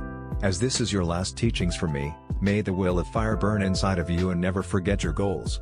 Now, we'll be having lunch and you will come back here to wait for your senseis. With that, everyone nodded and got out of the classroom. Naruto and Sasuke went to find their teammates who were right outside of the class. As they met their teammates, Naruto said, "Alright my new teammates, let's have lunch at a place that only a few people know. With this, we can get to know each other better. How about that? By the way, it'll be my treat." With that, Sai and Yakumo nodded while Sakura said, "Naruto, I'm sorry that I've been a bitch towards you. I was just wanting to see how long will you put on that idiotic mask of yours. Can you find it in your heart to forgive me? Naruto simply nodded and said with a teasing smirk, sure, and I'm pretty sure that Sasuke would like to ask you out. With that, Sasuke blushed and tried to close the blonde's mouth. But Sakura heard everything and blushed while saying to Sasuke, wait, you have the same feelings towards me too? Sasuke simply let go of Naruto's mouth, scratched the back of his neck while smiling sheepishly and said, yeah, I guess. But please let go of your fangirlish attitude. You will bring a bad name towards Kunoichis and you'll never get a date with me ever again. With that, Sakura tilted her head in confusion and said, wait, what do you mean again? Sasuke then blushed and said, after we meet up with our senseis, I would like to ask you out to the same place where we'll be eating soon. Sakura then simply nodded in glee as her longtime crush has finally accepted her feelings and vice versa. Both of them stayed there in silence for a while up until Naruto snapped his fingers and said, guys, come on, let's go. With that, Sasuke and Sakura went to catch up with their other teammates. Haiku's tea shop. As they arrived, Sai asked, hey Naruto-san, I was wondering, how did you find out about this place? Naruto simply said in half-truth, don't give me any honorables please next time. How I find out was by simply one day I got super hungry and I had like only 60 Rio with me. Then, I found this shop and they serve food and drinks for reasonable prices. With that, I became their #1 customer. Naruto then gestured his new friends and Sasuke into the shop and what they found was absolutely astonishing. For a shop that looked nothing much from the outside, it was completely different in the inside. It was as if a cleaned freak on this place. Because the store was clean and the floor actually showed a reflection of their faces. The store had soothing blue walls and ceiling, a wooden floor and bunch of tables. The shop wasn't crowded today since it was a pretty well-known restaurant. It also had Blaze as the receptionist. Naruto then walked up to Blaze and said, Blaze-san, a table for 5 please. With that, Blaze nodded and said, very well Naruto-kun. Also, who are your new friends? Naruto simply gave her his foxy smile and said, they're my new teammates, Sai, Sakura Haruno, and Yakumo Kurama. You already know Sasuke, right? Blaze simply nodded and kindly shot her thumb towards a nicely black-colored table with 6 black chairs. With that, Naruto nodded and walked towards the table with his friends following behind. As they sat down, Shinsuke came out with 6 menus, gave them one each and said, hi, I'm Dean Ambrose and I'll be your waiter for today. Now, what would you like to order? Naruto then said, I'll be having the usual, Dean-san. How about you guys? With that, Shinsuke jotted it down on a notepad and said, ramen with mushroom broth and some chicken bits, right? Alright Naruto-kun. Yakumo then asked Naruto, Naruto, I am totally unfamiliar with most of these foods. What is a stew? Naruto nodded in understanding and replied, it's like a soup only with more gravy and it smells delicious. With that, Yakumo told Shinsuke that she would like to have a bowl of beef stew. Sai then ordered a meatball sub, which it sounded interesting to him, while Sasuke and Sakura ordered the same thing, a plate of beef tacos or whatever it was. Shinsuke simply nodded and jotted all of the orders down.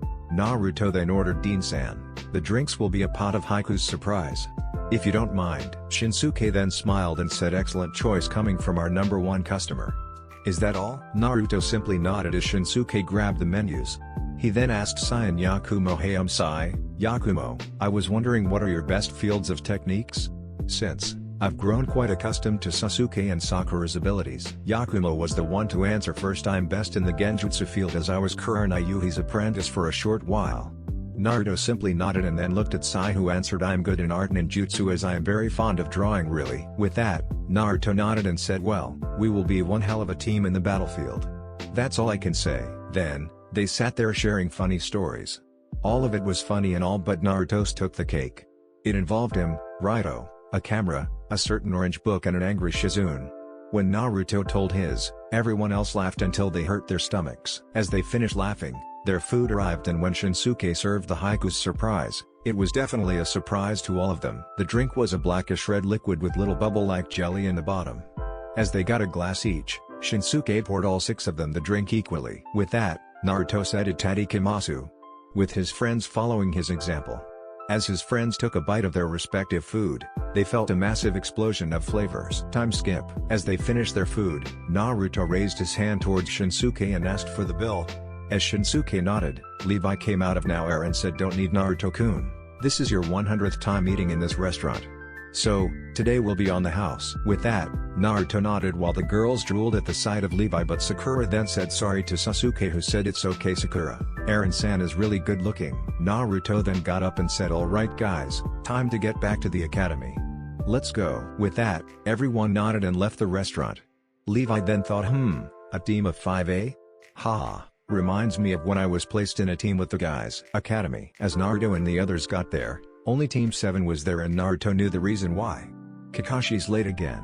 With that, Naruto and the others went to sit down at the back of the class while waiting for their senseis to arrive. A few minutes later, the door opened and the members of Team 7 were expecting Kakashi, but instead, it was a purple-haired, brown pupil-eyed woman in a brown trench coat with a fishnet top, an orange skirt, and the other was a white-haired, blue-eyed boy with gravity-defying hair in a gray top and pants.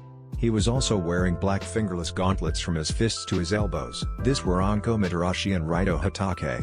Anko then said, Team 11, meet us near the Forest of Death in 30 minutes or else. That'll be for me to know and for you to find out. Hee hee. While Raito shook his head in embarrassment. After all, he was a 15-year-old Jounin. With that, both Jounins disappeared in a sunshine and all members of Team 11 got up and started running towards the door. While Naruto was running for the door, Natsumi and Mito tried to call out to him but failed. 29 minutes and 59 seconds later, Naruto and the others arrived at the gates of the Forest of Death just in time, which Anko sighed and said, "Aw, why didn't you just appear late on purpose? That would have been fun." While Raito facepalmed and said, "Anko-senpai, we have a job to do. So please. Anyways, tell us your name, likes, dislikes and dream." Sakura then raised her hand and said, "Why don't both of you start first as an example?" With that, Raito and Anko nodded. Anko then said, "Very well, I'm Anko Mitarashi. My likes are Dango, training with my sensei Orochimaru, working in the D department and hanging out with my friends, Kurenai and Yugao. My dislikes are perverts, rapists and people who thinks that Dango is bad. My dream is, well, I would like to be together with the perfect man and probably have a child together." Anko then pointed towards Raito and said, "Your turn, Raito." Raito sighed and said, "My name is Raito Hatake. My likes are my family, training Naruto, books, cooking and kenjutsu fights. My dislikes are the books that my father reads, why he reads them and what he does after reading them. My dream is, well, to get together with a nice girl, doesn't have to be too pretty, and probably start my own family." Naruto then spoke up, "But Raito-sensei, your parents had you when they were 19. Are you saying you want to do that early?" With that, everyone else except for Raito, who blushed in embarrassment, laughed at what Naruto said. A few seconds later, Anko wiped a tear from her eye and pointed towards Sai while saying, "You with the odd clothes, tell us your name, likes, dislikes and dreams." With that, Sai gave her his infamous fake smile and said, "My name is Sai. My likes are practicing my art ninjutsu and this meatball sub I just had a few minutes ago. My dislikes is that I don't really have one. My dream is, well, I don't really have one." Yet, everyone else sweat dropped while thinking we only know his name and likes. Anko then nodded and pointed towards Yakumo and said, "Your turn, girl in the pink kimono." The brunette then nodded and said, "I'm Yakumo Kurama. My likes are perfecting my genjutsu techniques in this beef stew I just had a few minutes ago. My dislikes are perverts and rapists. My dream is probably becoming a great ninja and to surpass Kurenai sensei in genjutsu." With that, Raito and Anko nodded in understanding.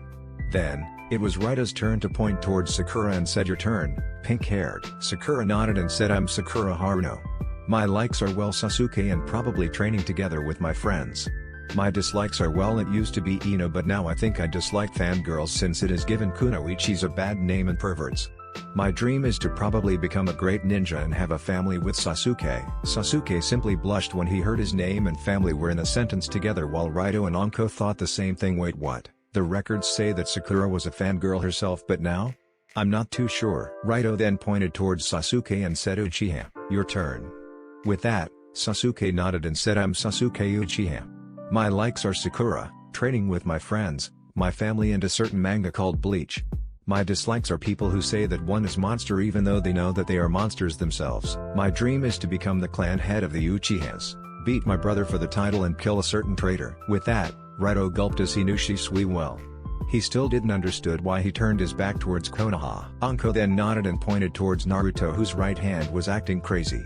Anko then had a confused look but said, "Your turn, Blondie." Naruto nodded and pushed his right hand down while saying, "I'm Naruto Namikaze. My likes are training with my other senseis, Raito-sensei and Kakashi-sensei, Sakasaka Doya's thoughtfulness, my sword Senshi and Kyofu no Ken, and finally, well, my dad is not too bad, I guess. My dislikes are perverts, rapists and my other family members except for my dad. My dream is to make my own clan and surpass my other senseis in their fields." With that, Raito nodded in understanding while Anko looked at Naruto with confusion. Raito then cleared his throat and said tomorrow at 8 in the morning, you will meet us here and have your true Genin test. Sakura then tried to raise her arm to ask a question but Sasuke placed it down and whispered what is meant. With that, Sakura nodded and left it at that. Raito then nodded and Anko said alright, go home now. With that, everyone left separate ways except for Sakura and Sasuke who were holding hands while walking. Namikaze Compound. Naruto reached the Namikaze compound at around 3:45 in the evening and was wondering if his mother was willing to teach him some Jutsus because it turns out that Naruto had a water affinity. With that, Naruto gulped and went into the house. He then announced Tadaima, which was answered by Kushina Okaeri. Naruto then placed his shinobi sandals into the shoe rack and stepped foot into the house. As he walked in, his mother walked up to him and said, Naruto, who did you get as your sensais?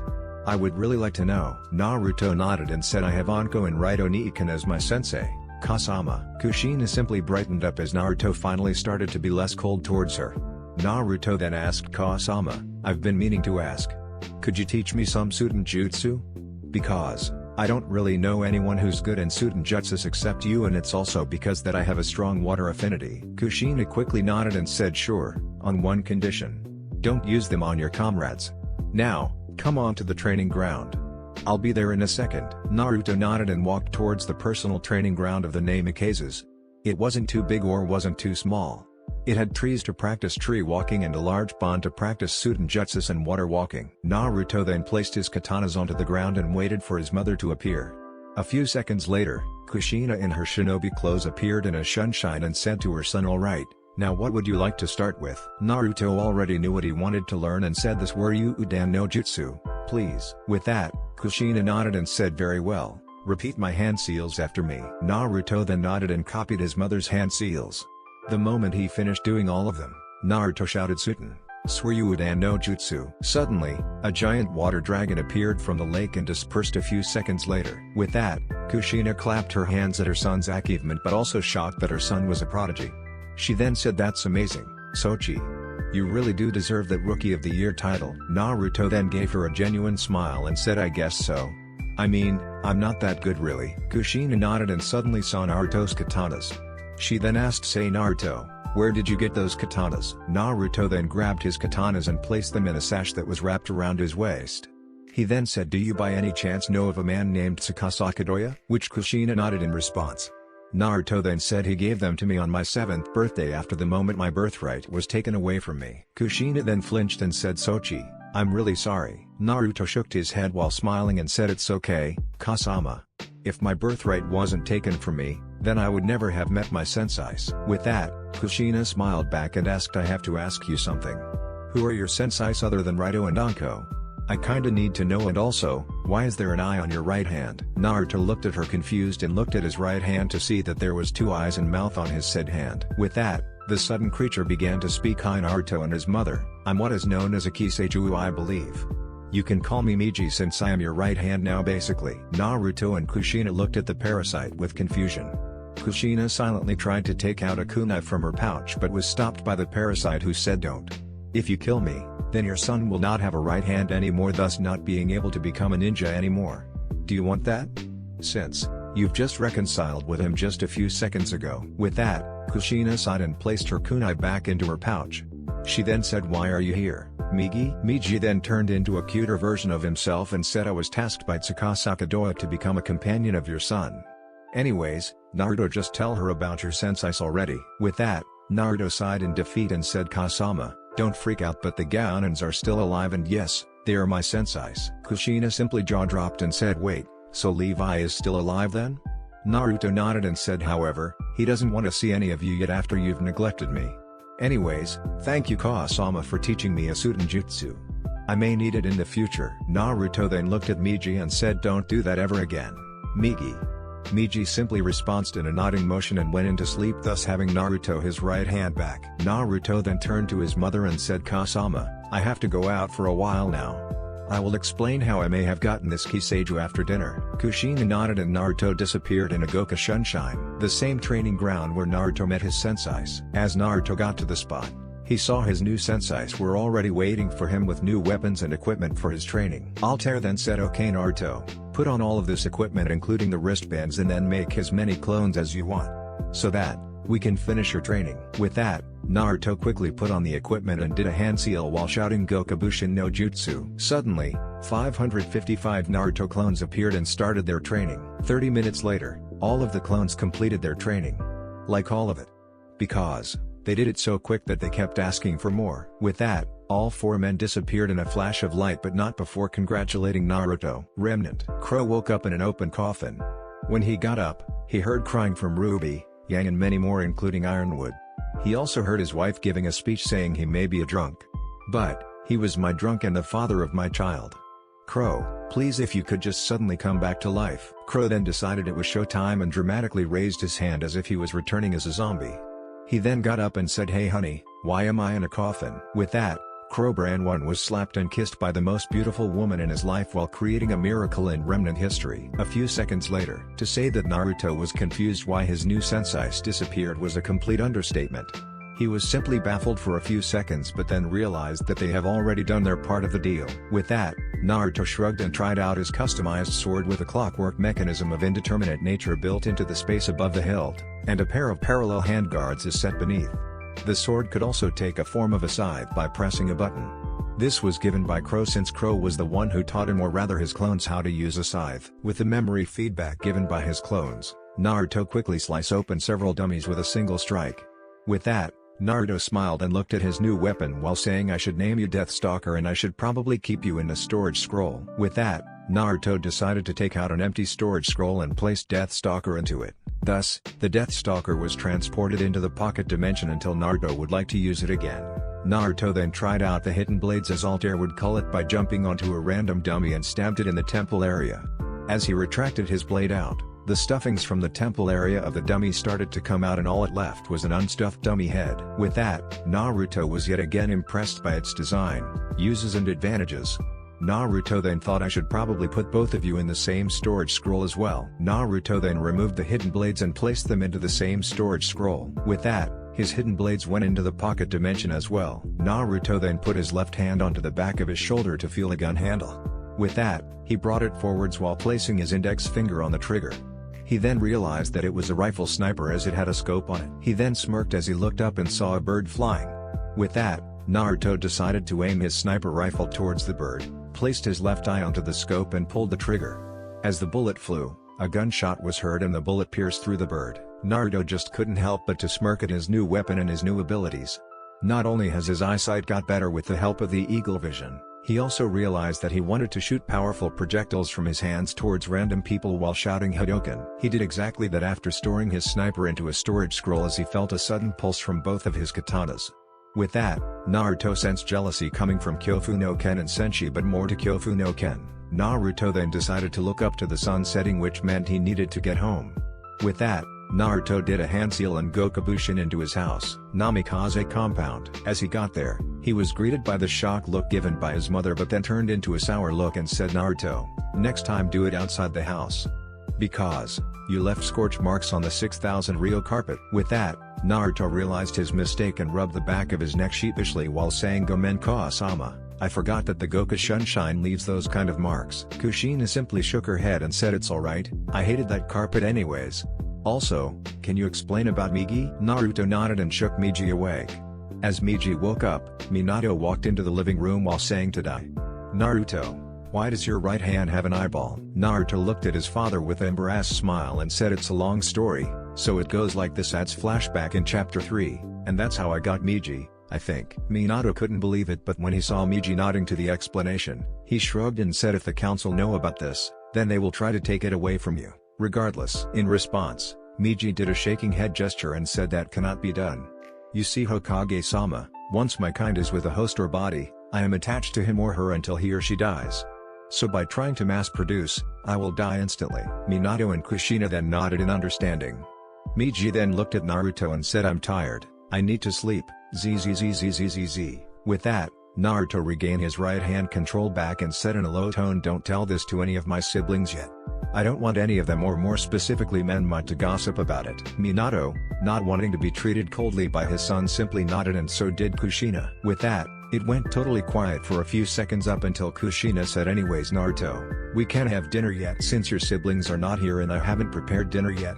so you can tell us about your training with your other senseis." Minato then looked at Kushina with a weird look but obliged and decided to listen to what Naruto would say while thinking that it wouldn't blow his mind. Oh, how wrong he was. 20 minutes later, Minato looked at his son with disbelief as the young lad had finished his story. He then managed to stutter some words "oh wait, LL Levi is still alive?" Naruto simply nodded in response and said however, he's not willing to see you yet. After what you did, he doesn't want to see any of you. With that, both parents flinched at the same time. As Minato was about to say something, Naruto shook his head and said it's okay, I don't hate any of you really. You're still my family after all. I mean, Kasama was the one who had to go through hell and came back to Earth just to give birth to all four of us. Minato and Kushina looked at each other while having relieved looks on their faces. Suddenly, the door opened to reveal Menma, Mito and Natsumi while announcing in unison Tadaima, which Minato and Kushina said in response Okaeri. As the children went in, they except for Menma were shocked to see Naruto waving at them while saying yo. With that, both sisters ran up to him and hugged him in unison to the ground while saying Naruto and Iki, forgive us. Which Naruto replied with a chuckle and ruffled both of their heads while saying it's alright, Imutos. I'm great. He then gently removed their hands and walked towards his dumbfounded brother. He then held out his hand and said hey Atoto, how about this? If you beat me in any fight we both agree on, then I will stay out of your way and becoming the next Hokage. However, if I beat you in any fight we both agree on, then you will stop calling a loser. How about it? With that, Menma was unsure why his brother was still talking to him. A few seconds later, he then shook the hand and nodded while saying deal. Naruto then smiled, let go of the hand and announced I'll be making dinner tonight, if you don't mind. Kushina was about to protest but Minato shook his head towards her and gave her a look that said I'm interested in what he'll be making. Just let him do it. With that, Kushina nodded and let Naruto cook any dish he would like. Naruto then simply nodded and walked to the kitchen to cook while his family observed. They saw him making dough, put some toppings on it with cheese and placed it into the oven. A few minutes of waiting, Naruto came out with a giant wooden plate that was carrying a circle with pepperoni, cheese and sauce as its toppings. Naruto then prepared the food onto the dining table. With the help of his Gokabushins, he was able to prepare a pot of tea, some rice, a bowl of grilled chicken and a bowl of salad. He then dispelled his clones and did the finishing touches of the food, thus, shocking everyone in the house while inwardly shouting Nani. Naruto then looked towards his family members and gave them a smile while saying dinner is served. Please enjoy. With that, everyone took each of their seats and digged in. By the time Natsumi tried a slice of the circle, she was in bliss and said to her eldest brother Nyaniki, what do you call this circle? It's the best food I've ever tasted well after ramen of course. Naruto simply smiled and said it's called a pizza. A dish one of my senseis taught me while I was training with him one day. He then looked at Menma who was enjoying every dish Naruto made. With that, Naruto said so Menma, how is my cooking? Menma was not too sure whether to belittle Naruto or praise him because it was really good but it was made by his loser brother. With that, Menma blushed in embarrassment while saying in a low tone it's not bad, I guess. Which received laughter from everyone in the dining room. A few minutes later, Naruto sighed as he sat on his bed of his room while observing Miji who was reading random books. Naruto then said what are you doing now, Migi?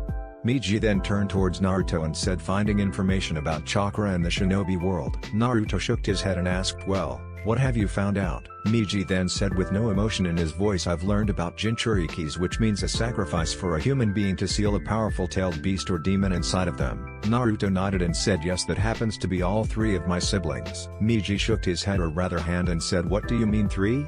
You're a Jinchuriki as well. Naruto looked at Miji with a confused look and said what do you mean, I'm a Jinchuriki? I don't contain the Kyuubi's energy inside of me or its soul. Miji then did a thinking pose and said how do I say this? When I came into your body just to invade your brain, something or rather someone inside of you stopped me from doing so. He had 3 eyes and he was short. He also had black spiky hair with white streaks. He was also wearing a black long-sleeved shirt with black pants. By the time, I thought there was only one being. But I was wrong, it turns out that you have 2 souls sealed into you.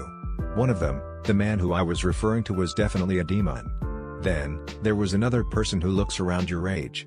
He had spiky silver hair, very pale skin and blue eyes. He also wears baggy clothing, with his attire consisting of long-sleeved and dark-colored shirts. He also was wearing baggy shorts. However, this man is definitely not a demon. Naruto looked at Miji surprised and asked if so, where is my seal mark? Miji then extended himself towards Naruto's back and gently touched the boy's neck. As Miji touched Naruto's neck, Naruto felt a sudden surge of electricity. With that, Naruto said, "Alright Miji, that's enough. I need to go to bed. I have an important day tomorrow." Miji nodded and Naruto lied on the bed while placing the back of his left arm onto his eyes. He then closed his eyes and went to sleep. Mindscape. Naruto suddenly woke up in a sewer and thought, what am I doing in a sewer? He then picked himself up and walked towards a random opening. As he got in, he saw a giant cage that revealed two men just like what Miji described to him about. With that, he spoke up, "Who are you guys?" In response, one of the men who was wearing black said, "So it seems that our jailer has visited us, Killua." The other man who was identified as Killua simply nodded and said, "Definitely, Hiei." Naruto was simply dumbfounded and said, "Wait, am I both of your vessels?" Which the man who identified himself as Hiei, simply nodded in response. Killua then continued, "You see, we were transported here by a certain man," but was interrupted by Naruto who said, "Named Tsukasaka Doya, right?" Hiei then nodded and so did Killua. Killua then said also, "He asked us to train you with some of our powers," but was interrupted by Hiei who said, "Which we agreed on rather quickly." Naruto then shook his head while saying, "This Tsukasaka Doya is really starting to annoy me. I mean, he gave me a talking right hand." Unknown to him, Miji had awoken in the mindscape and said, "What do you mean? He's just really trying to help you." Which frightened Naruto who said while looking at Miji directly, "Ga, why are you in my mindscape?" Miji then said, "I'm a part of you. So, it's definitely normal." Naruto simply sighed in defeat while Killua came up to the boy and said, "You know, you do realize that you're our Jinchuriki, right?" Naruto couldn't come up with any answer so he just nodded. Hiei then got closer to the boy and said, "Naruto, I will teach you every single technique that I know of and so will Killua." Killua simply nodded and said, "Yes, but however, you won't train with us until you pass that true Genin test." Naruto couldn't help but to nod and said, "Hey do you mind if I change the atmosphere of this place?" Hiei simply shrugged while Killua nodded. With that, the dark-themed sewer turned into a grassy field filled with apple trees and the place had a sky. It also had mountains around and birds were flying in harmony. With that, Hiei and Killua nodded towards Naruto and he was suddenly thrown away. Real world. Naruto woke up and sighed. Who knew that he was a Jinchuriki to a demon and a human? With that, he got out from his bed and went to take a shower. After that, he put on some clothes and grabbed both of his katanas. He then went downstairs to see his mother preparing breakfast. The moment Naruto got downstairs, Kushina saw him and said with a smile, "Ohio, Naruto." Naruto just nodded and greeted her back. He then asked Niikawa-sama, "Can I help you with the cooking?" Kushina nodded and said, "Sure, come on. After all, your cooking might be better than mine." With that, Naruto and Kushina had another bonding experience by preparing breakfast. As they had finished making breakfast, Minato came downstairs and said, "Ohio, Kushi-chan and Naruto-kun." Kushina then came up to him, wrapped her hands around his neck and they both kissed. She then said, "Ohio, Minakoi." Minato nodded and they both turned towards Naruto for some kind of disgusted reaction but only saw that Naruto was unfazed by it. Minato and Kushina then got confused by the boy's reaction. With that, Minato asked, "Oh Naruto, shouldn't you be grossed out?" Naruto simply shook his head and said, "Nah, I do that with Hinaheim all the time." Minato and Kushina then looked at each other while thinking, "What? Wait, Hinaheim? So that means... oh, he's dating Hinata from the Hyuga clan." Naruto then said, "Anyways, come let's have breakfast. I prepared pancakes, croissants, donuts and well hot dogs." With that, Minato looked at Kushina for some kind of explanation. Which she shrugged while saying, "Naruto has been the one who's been doing the cooking. I just observed him." Minato then nodded as he took a seat and took a bite of what his son called a hot dog. The moment he took a bite of it, he couldn't stop eating it. Kushina looked at her husband with a confused look and took a bite of her own hot dog. She then did the same. Naruto simply had a relaxed look and thought, who says a guy can't cook? Huh? Unknown to him, Hiei and Killua had access to his senses. Hiei and Killua then answered, "I would." In unison, which Naruto found it creepy and thought, "Oh great, both of you have access to my senses." He then waited for it seemed as if Hiei and Killua were sleeping at the same time. Naruto then mentally sighed and ate his own stack of pancakes. As he finished eating, all three of his siblings came downstairs and were confused by the food that was served. It took them a few seconds to realize that Naruto was the one cooking. Since last night, Natsumi and Mito couldn't help but to talk about their brother's cooking and here they are eating their brother's hot dogs as if it was the last food on earth. Same goes for Menma, but then, they realized that they were not supposed to eat anything. As they were trying to vomit it out, Naruto then said, "You don't need to vomit it out. Once it's in there, it'll stay there." He then got up, went to the front door, and said, "Anyways, gotta go. See ya, love ya." Naruto then left the compound to the gates of the Forest of Death, near the gates of Training Ground 44. As Naruto got there, all of his other teammates were already waiting for him. Naruto then greeted all of them, which they greeted back. He then saw Sasuke and Sakura holding, which could only mean one thing: they are now official. He then asked Sai, what's the time now? Sai then looked up to the sky and then to Naruto while saying, I believe it's like 7:58 since the sun is still rising. But he was interrupted by Anko, and Raito suddenly appeared in a sunshine. Anko then said, well, you guys appeared way earlier than me and I'm very punctual without even noticing it. She then continued, anyways, Raito and I have decided to do the bell test as well, and so is Kakashi's team. Raito then spoke up while holding a set of 4 bells with strings attached. So we have decided that all 5 of you will enter the forest and go to a place to hide. All 5 of you will also need to take the bells each. Sakura then raised her hand and asked, but Raito-sensei, there's only 4 bells. But she was interrupted by Naruto, who asked every one of his teammates to group huddle and told them the real reason of the test: teamwork, which everyone simply nodded in understanding. Anko then cleared her throat and said, anyways, when you encounter us, come with the intention to kill. You won't kill us, I guarantee you. Raito simply nodded as he unlocked the gate to the forest. He then said, also, if you all fail to capture any of the bells on my waist by noon, then all of you will be back in the academy. With that, Team 11 nodded and waited for Anko to say ready, go. Which she did. As she did, everyone disappeared in a flash of darkness. With that, Raito and Anko looked at the spot where their students were standing a while ago with confusion. Anko then sighed and said to Raito, want to find those gakis and fail them? Which Raito nodded in response. They then sunshine away into the forest. In an undisclosed location at the Forest of Death, Naruto and the others were sitting inside a cave while discussing plans to capture the bells. Sai spoke up first, how about I making tigers while Sasuke, Naruto and Sakura distract Raito-sensei and Yakumo hit Anko with a strong genjutsu. With that, everyone nodded except for Naruto, who was about to nod only to be stopped by Miji, who said no good, which everyone else found it scary as hell. Sai then said in shock, Naruto, inhales, why is your inhales right hand talking? Naruto then quickly explained what happened and Sasuke smirked while saying, I knew it. You were given a gift by Tsukasa Kidoya. Miji then started to show his claws and said, don't you dare tell anyone. With that, everyone nodded in fear. Miji then relaxed and said, how about this?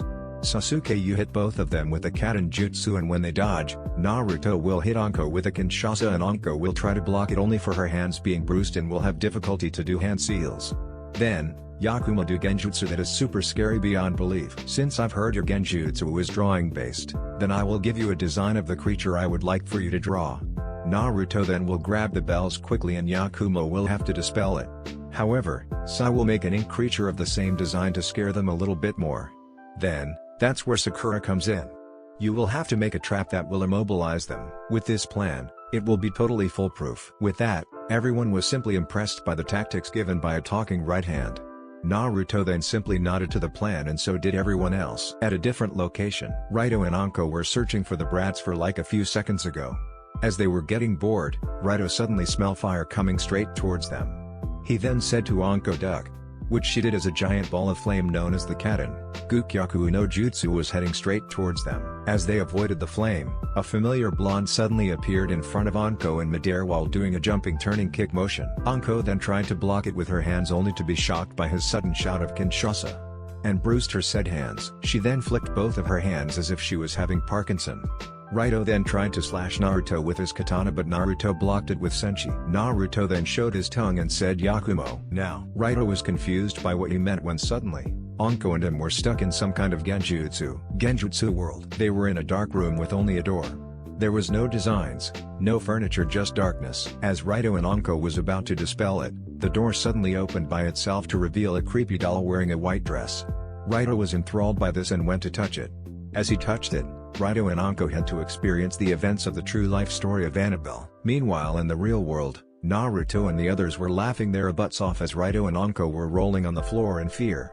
A few seconds later, Naruto stopped laughing and took the bells. Yakumo then dispelled the genjutsu as Sai summoned a moving ink-styled Annabelle. As the genjutsu dispelled, Anko and Raito were shouting of random gibberish.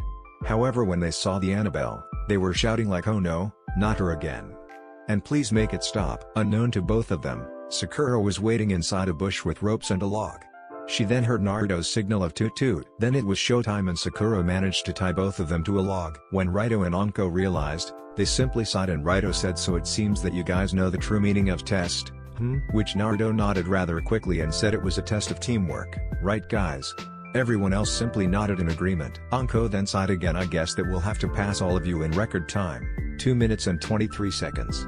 Well done. Now get both of us out of this trap, will ya? Which everyone obliged and didn't want any trouble with the snake mistress. And that was the day that Team 11 was an official team. A few hours later, Hokage's office. Minato was in his seat, looking at his assigned Jounins and said, alright, tell me whether they pass or not, starting from Team 1. Team 1, failed. Team 2, failed. Team 3, failed. Team 4, failed. Team 5, failed. Team 6, failed. Team 7, passed thanks to their amazing teamwork since they are siblings, which helped them out even more, said Kakashi to Minato while still reading his smut. Team 8, passed, but Kiba is well a bit of a lone wolf at first, but then decided to just help out Hinata and Shino, said Kurenai, who Minato simply nodded. Team 10, passed but barely, as Ino wouldn't stop talking about how she should be in the same team as Sasuke.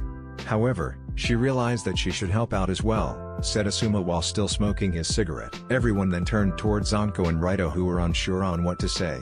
Raito then saw his dad, who was doing a just do it pose. With that, he sighed and said Team 11, passed with flying colors. They found out the real reason of the test early on and passed in record time, 2 minutes and 23 seconds. Naruto was simply amazing as he bruised both of Anko's hands by kicking them while shouting a Kinshasa, I believe. Everyone was simply shocked by this, including Jiraiya, who was there to be Minato's temporary advisor.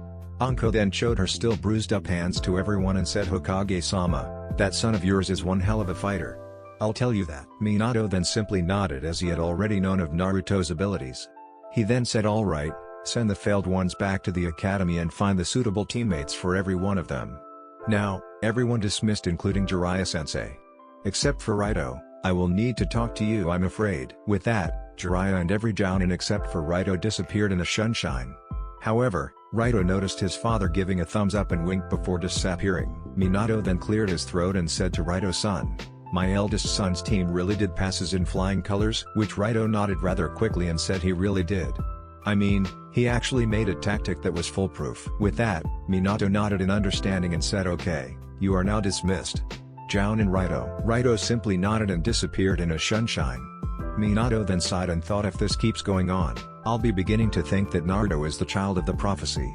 Well, one thing for sure, I will castrate Jiraiya-sensei personally if he's wrong. A month later. Damn cat, I'll kill you when I get the chance, shouted Sasuke towards the now tamed demon cat known as Tora, who was on Naruto's comfortable arms. Sasuke, just be quiet. Even if it was a cat from hell, it is still the main objective of the mission, advised Raito, who had claw marks on his face. Which Sakura, Sai and Yakumo nodded in agreement towards their younger sensei's statement. What was happening, you might ask? Well, Team 12 just finished another D-rank mission, which was their 50th of the month, by the way. They were also walking towards the Hokage Tower to report. Naruto then suddenly said on the journey while gently stroking Tora's furry, Raito-sensei, I think the wife of the daimyo should really stop giving him beer hugs. I mean, I feel bad for him. I can feel, or Miji can feel, that he's in a lot of pain. Raito and Anko nodded simply because in the past month, Naruto had already introduced Raito and Anko to Miji, which at first, they thought it was a prank. But when Miji started talking, they were scared shitless. Also in the past month, Hiei and Killua did their part of their deal with Tsukasa by training Naruto in the boys' mindscape. Naruto learned everything from Hiei and Killua there except for Hiei's Jaganshi form and Killua's assassin mode, since he had already mastered both the Kantangan and the Kamimoto. Other than that, Naruto actually started being nicer to his family except for Menma, which he decided to giving him a lesson by beating him in a spar fight. He even showed his father and mother his jutsus that he created by himself. The moment he showed the powers of the Dakusufia, both of them were totally baffled. He also learned a new jutsu from Levi, which he dubbed as Kojurioku Manyuba Jutsu, which in English means anti-gravitational maneuvering jutsu. The jutsu can give the user the ability to fly, or rather glide through the air. Finally, Shadow decided to teach Naruto on how to use his sacred Kanten Kontraru, but he could only use it once in 2 months. Hokage's office. To say that Minato was shocked to see that Tora was comfortably on Naruto's hands was an understatement. He was simply dumbfounded. The moment Naruto gently gave the cat to the woman, he quickly said, I'm not trying to be rude, but you should stop hugging him too hard. Which the lady quickly nodded in response as she saw Tora's pleading and left the room, but not before paying the nice ninja team. With that, Minato nodded as Raito and Anko finished their report and said, well done. I have decided to give all 5 of you a C-rank mission. Iruka then raised his hand while clearing his throat and said, Hokage-sama, if I may, don't you think it's a bit too early for them? Which Minato simply shook his head towards and said, I think that is up for Raito and Anko to decide. He then turned towards both Anko and Ratio and said in a caring tone, so are they ready? Jounin Anko and Jounin Raito? With that, Raito and Anko looked at each other for a while and then Raito said, I think they're ready for a C-rank mission, Hokage-sama. Remember, they did pass the exams in record time. Which Minato nodded as he looked at his son who raised his hand while saying, To-sama, I feel a bad aura coming towards us who goes by the name of Menma. With that, Menma literally came in by kicking the door and shouted, To-san, I want a better mission. Meanwhile his sisters were face-palming and so did Kakashi. Minato was about to answer but Iruka shouted in response, Menma, your team barely even finished 25 D-rank missions. You need at least 30. Which Menma simply held out his tongue but then Naruto raised his hand again and said, what about have Team 7 and mine in a joint C-rank mission? That way, you can at least feel a bit better with this mission. So for the sake of my brother, please let both of our teams be part of this mission. With that, Minato did a thinking pose in silence.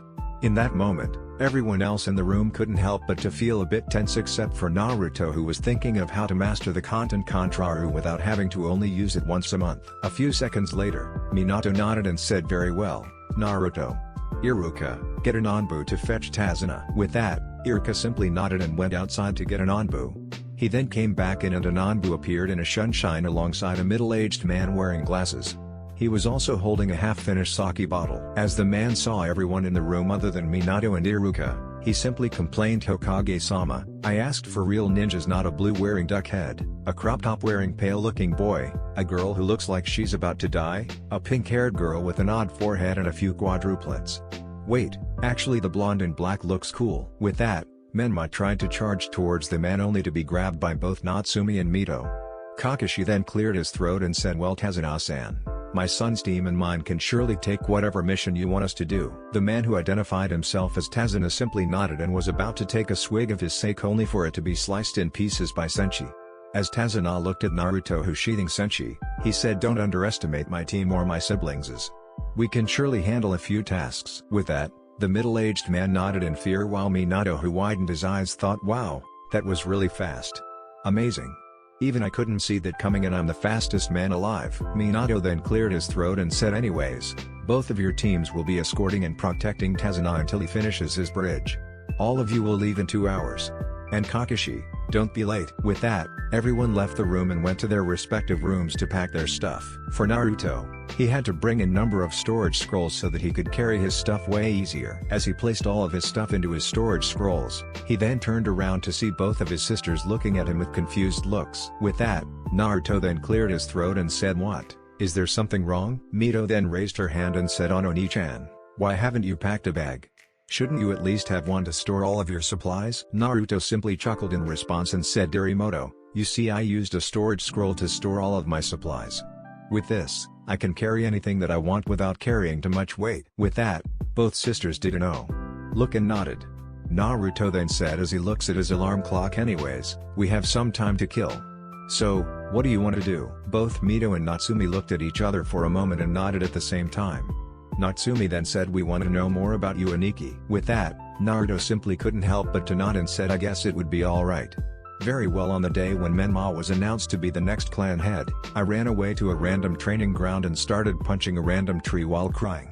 As my hands started to bleed, a man who goes by the name Tsukasa Kadoya stopped me and gave me these katanas. He then said it was like a birthday gift and mysteriously disappeared. As I was recovering from shock, that's when I met all 5 of my senseis.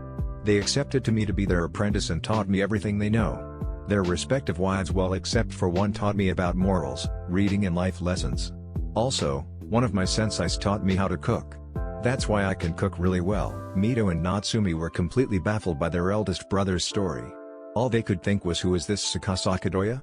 And what does he want from Aniki? Unknown to them, Tsukasa appeared out of nowhere and said, Hoi Naruto, I need to tell you. Oh wait, your sisters are here. Oh well. With that, Natsumi and Mito took out a kunai each and got into a fighting stance. As they did that, Tsukasa couldn't help but to smirk and said, calm down, I'm Tsukasa Kadoya, the man who changed your brother's life. Both girls then put down their kunais inside. Naruto then looked at Tsukasa. What do you need? Tsukasa? Tsukasa simply smiled and took out a stash of books, which Naruto simply grabbed them and placed them on his study desk. He then turned towards Tsukasa and said, "Thank you, now I can read more books from you.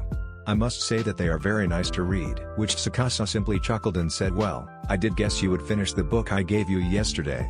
So today, I decided to give you a lot more of these." With that, Naruto couldn't help but to give him a hug and said, "Thank you, Tsukasa Kadoya." Tsukasa simply hugged back and said welcome. He then let go of the hug and disappeared in a flash of light. Naruto then turned around to see not only his sisters baffled but Menma and Kushina as well. Kushina then cleared their throat and said, "Was TT that Tsukasa Kadoya?" With that, Naruto nodded in agreement and said, "Yes, that's Tsukasa Kadoya, and yes, he doesn't look like what he says to be, but that doesn't mean that he ain't powerful." Which Menma snorted in response and was about to say something only for a sudden zip to be zipped open in midair to reveal Kodakazuruba. In instance everyone except for Naruto took out their weapons. Well, Kushina took out a frying pan. Naruto simply had stars in his eyes and said, "You're Kodakazuruba, the man of the beginning." "Oh my god." Which the god simply nodded in response. He then turned towards Menma and said, "Hello Menma-kun, you really do not want to piss off that man. Also, you should know to never underestimate anyone, and that Tsukasa Kadoya happens to be one of the only people that most people had to think thrice to underestimate." This caused everyone except for Naruto to drop their jaws to the floor. In which Koda simply chuckled and said, "Anyways, you guys are about to be late, so, Johnny." With that, Koda disappeared in a flash of light, in which Naruto quickly grabbed all of his siblings and disappeared in a Goka Sunshine, but not before saying bye to their mother. Gate of Konoha. As they reached the gate, they were surprised that Kakashi was early and Anko was nowhere to be seen. Raito and his other teammates were there as well, even the client, Tazna. It all went quiet for a while and it turned awkward. With that, Naruto said, Raito-sensei, where is Anko-sensei?" As Raito was about to answer, Anko appeared in a sunshine with a stick of unfinished dango. Anko then said in a muffled tone, "So I ate too much dwango." Raito then simply sighed as he face-palmed while Kakashi put a hand on his son's shoulder and said, "Hang in there, Musico." Which Raito could not help but to nod. Kakashi then cleared his throat and said towards the Genins, "Now, let's start our mission." With that, both Team 7 and Team 11 with their client left the gates of Konoha towards Wave. A few hours of a boring journey later, Naruto stumbled upon a puddle of water and thought, what's this? A puddle of water? But, it hasn't been raining lately. Unknown to him, Miji silently extended itself and whispered into his ear, "PSS, Naruto, that is a genjutsu. I suggest you should do something about it." In which the 12-year-old boy nodded and silently smirked. He then suddenly said aloud, "Guys, I need to pee if you don't mind.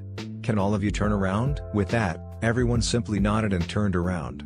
Naruto then proceeded to zip down his pants and took out his chicken to piss on the puddle of water. As he finished peeing, he zipped it up again as the genjutsu was dispelled to reveal two B-ranked chunins known as the Demon Brothers named Guzu and Maizu. The other ninjas turned around to laugh at the sight of both men being pissed on. Guzu then shouted in embarrassment while readying his claw, "Damgaki, all we want is to kill that old man, but you just pissed on us?" In which Naruto responded coolly with a "My bad.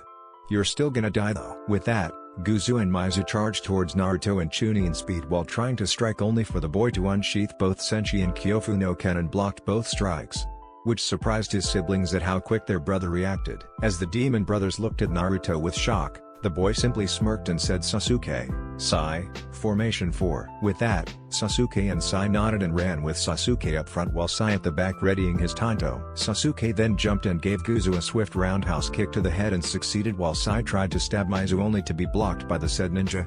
Unfortunately for Maizu, he was given a kick to the face by Naruto, or rather Kinshasa. As both brothers stumbled backwards, Naruto then said, "Menma, you can join if you want while Natsumi, Mito, Sakura and Yakumo defend the client." With that, said ninjas simply nodded and did what they were told, except for Menma, who joined the fight just to show superiority. Meanwhile, Kakashi and the other Jounins were shocked by the teamwork shown by their respective teams towards each other. Menma then shouted to the top of his lungs and gave a jumping chopping kick to Maizu's head, while Naruto swept the same ninja's foot to the ground. While Sasuke and Sai agreed to hit Guzu with a flurry of fast attacks that even the Jounin instructors could barely catch up. A few seconds later, Naruto and Menma knocked Maizu down with a double kick to the place where the sun never shines, while Sasuke and Sai finished off their opponent with a double super kick to their face. As both Demon Brothers were knocked out, Naruto quickly placed a paralyzing seal on both men each. He then turned around towards Raito and said, "Raito-sensei, why were the Demon Brothers hunting down our client? I thought this was a C rank." In response, Raito, Kakashi and Anko turned towards Tazuna for an explanation, which happened really quickly. Tazuna then told everyone about the current state of Wave, how it was being run by a manipulative and money-hungry businessman and how many people has died because of not paying taxes. With that, Kakashi nodded and so did Anko and Raito. Kakashi then looked at his team and said, "Vale, this mission just turned A rank. But, what do you three think? Should we continue?" To his surprise, all three Namikazes nodded and said in unison, "Kakashi-sensei, we will continue the mission." But Menma added, "If we didn't continue, then I would not prove my worth as a ninja." Kakashi could not help but to nod in agreement. He then sighed and said, "Very well, let's continue the mission." Then, Raito and Anko was about to ask the same thing only for their team to say in unison, "Sensei, we'll just continue the mission." Seeing that the Konohanins simply agreed to help, Tazuna could not help but to cry tears of joy and said thank you. With that, they continued their journey on a small boat. "Aniki, don't you want to ride on the boat with us?" Natsumi said in confusion. Naruto simply shook his head in response and said don't need to. He then took a step on the water and everyone except for his team were shocked to see Naruto floating, or rather standing on water. Naruto then continued, "I can just walk on water after all." A few minutes later, Menma noticed something, or rather someone observing the group of ninjas. As he heard a ruffle, he quickly threw a kunai towards a bush only to reveal a white furred bunny running around. With that, he was punched in the back of the head by both Mito and Natsumi while saying, "Baka, you could have killed that poor bunny." Unknown to the Jounins except for Naruto, the Jounins were thinking, a white furred bunny? That could only mean. Kakashi then shouted duck. And the group did as they were told. Apparently, a big cleaver sword was about to strike them. Raito then looked up to see a man who covered his mouth area with bandages, a Kiri Hittite and a pair of trousers. He was also holding Kubi Karabocho, one of the swords of the 7 deadly swordsmen in Kiri. Raito then simply unsheathed his katana and said, "Zabuza Momochi, the demon of Kiri, I should have known." Zabuza simply did a sinister laugh and said no wonder the demon brothers couldn't kill the old geezer. "Sharingan no Kakashi, the snake mistress of Konoha, and who are you?" While pointing towards Raito, who was fuming with anger. Raito then sighed and said in a low voice, "Well, I did just turn Jounin this year." Zabuza then laughed again and said, "This is a meeting that I've always wanted to have." Kakashi then said as he revealed his Sharingan and took out a kunai, "Well then, I hope you can give Anko, my son, and I a good fight." Meanwhile, Sasuke was amazed that Kakashi had a Sharingan and thought, wow, he has a Sharingan. Zabuza then smirked under his bandages and got ready to attack. Raito and Kakashi got into a fighting stance while Anko had a nosebleed. For some reason. In which Kakashi asked Anko, "Why do you have a nosebleed?" Anko subconsciously wiped her nose and said, "No, I do not." Kakashi just sighed and said, "Raito, looks like we'll have to fight Zabuza by ourselves." Raito simply nodded and charged towards Zabuza with Jounin-like speed while Kakashi shouted, "All of you protect Tazuna-san." With that, the Jounins nodded and stood in front of Tazuna with their weapons put to protect them. Zabuza was about to strike again but only to be stopped by Raito shouting Yoroi. And lightning chakra surrounded him, which shocked Zabuza because the Raiten no Yoroi was a Kumo jutsu, and seeing that a random Jounin was able to master it made Zabuza lick his lips in anticipation. Zabuza then, instead of attacking Tazuna, went to slash Raito with his Kubi Karabocho, but Raito managed to block it with his katana and went to give a leg sweep to Zabuza only for the man to jump up and got kicked in the face by Kakashi, who was shouting "What you?" in a high-pitched tone like Bruce Lee. Zabuza then stumbled a few steps back and growled in pain. He then quickly did a few hand seals and shouted Mizugaka no Jutsu. Suddenly, a huge amount of mist surrounded everyone and Kakashi realized that the Sharingan can see through huge amount of mist. This was when Zabuza said in the mist, "Larynx, spine, lungs, liver, jugular, subclavian artery, kidneys, heart. Where shall be my killing point?" In which Anko responded while joining the fight, "None of them." With this, Zabuza was suddenly punched in the face by Raito, who somehow found the ninja.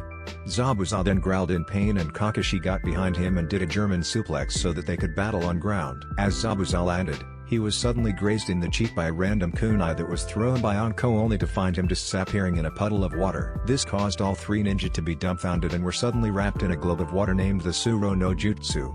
A globe of water that traps its victims. Kakashi then growled in frustration and said, "Raito, Anko, we've been played." Raito simply slumped his shoulders, but Anko still unknowingly has the same stream of blood dripping from her nose while staring at Zabuza's figure. Kakashi then shouted to the Jounins, who were now pretty close to the ground, "All of you, protect Tazuna at all costs. Unfortunately for the Genins and Tazuna, who was already peeing his pants, the mist were still huge, and as Zabuza was about to slice Tazuna into pieces, his Kubikirabocho was blocked by Naruto's Senshi. As Zabuza growled in frustration, Naruto smirked and said, "Now, this is something that I would like to see. Your Kubikirabocho versus my arsenal of weapons.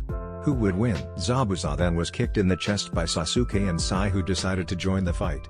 With that, he stumbled a few steps back only for Naruto to add chakra into his knee and shouted Kinshasa to Zabuza's head. As he felt the impact, Zabuza widened his eyes and managed to think Kinshasa. "Looks like I'll have to be serious from now on." Zabuza then quickly did a few somersaults backwards and landed on his legs. He then huffed in disbelief as Sasuke did a few hand seals and shouted Kaden, Gukyaku no Jutsu. The boy then blew a huge amount of fire towards Zabuza. Zabuza quickly dodged the huge fireball only to be grazed in the shoulder by Sai's Tonto. Zabuza then landed on his back and felt a lot of pain. As Sasuke and Sai was about to orchestrate another attack, Menma joined in to give Zabuza a punch to the face only for him to be kneed in the gut by the said ninja and fainted. Zabuza then tried to decapitate him only to be blocked by Naruto, who quickly used his Kojuryoku Manuba Jutsu and kicked the older ninja in the face. Naruto then quickly got himself into his dual Haiko Kenjutsu style and said, "Your fight is with me.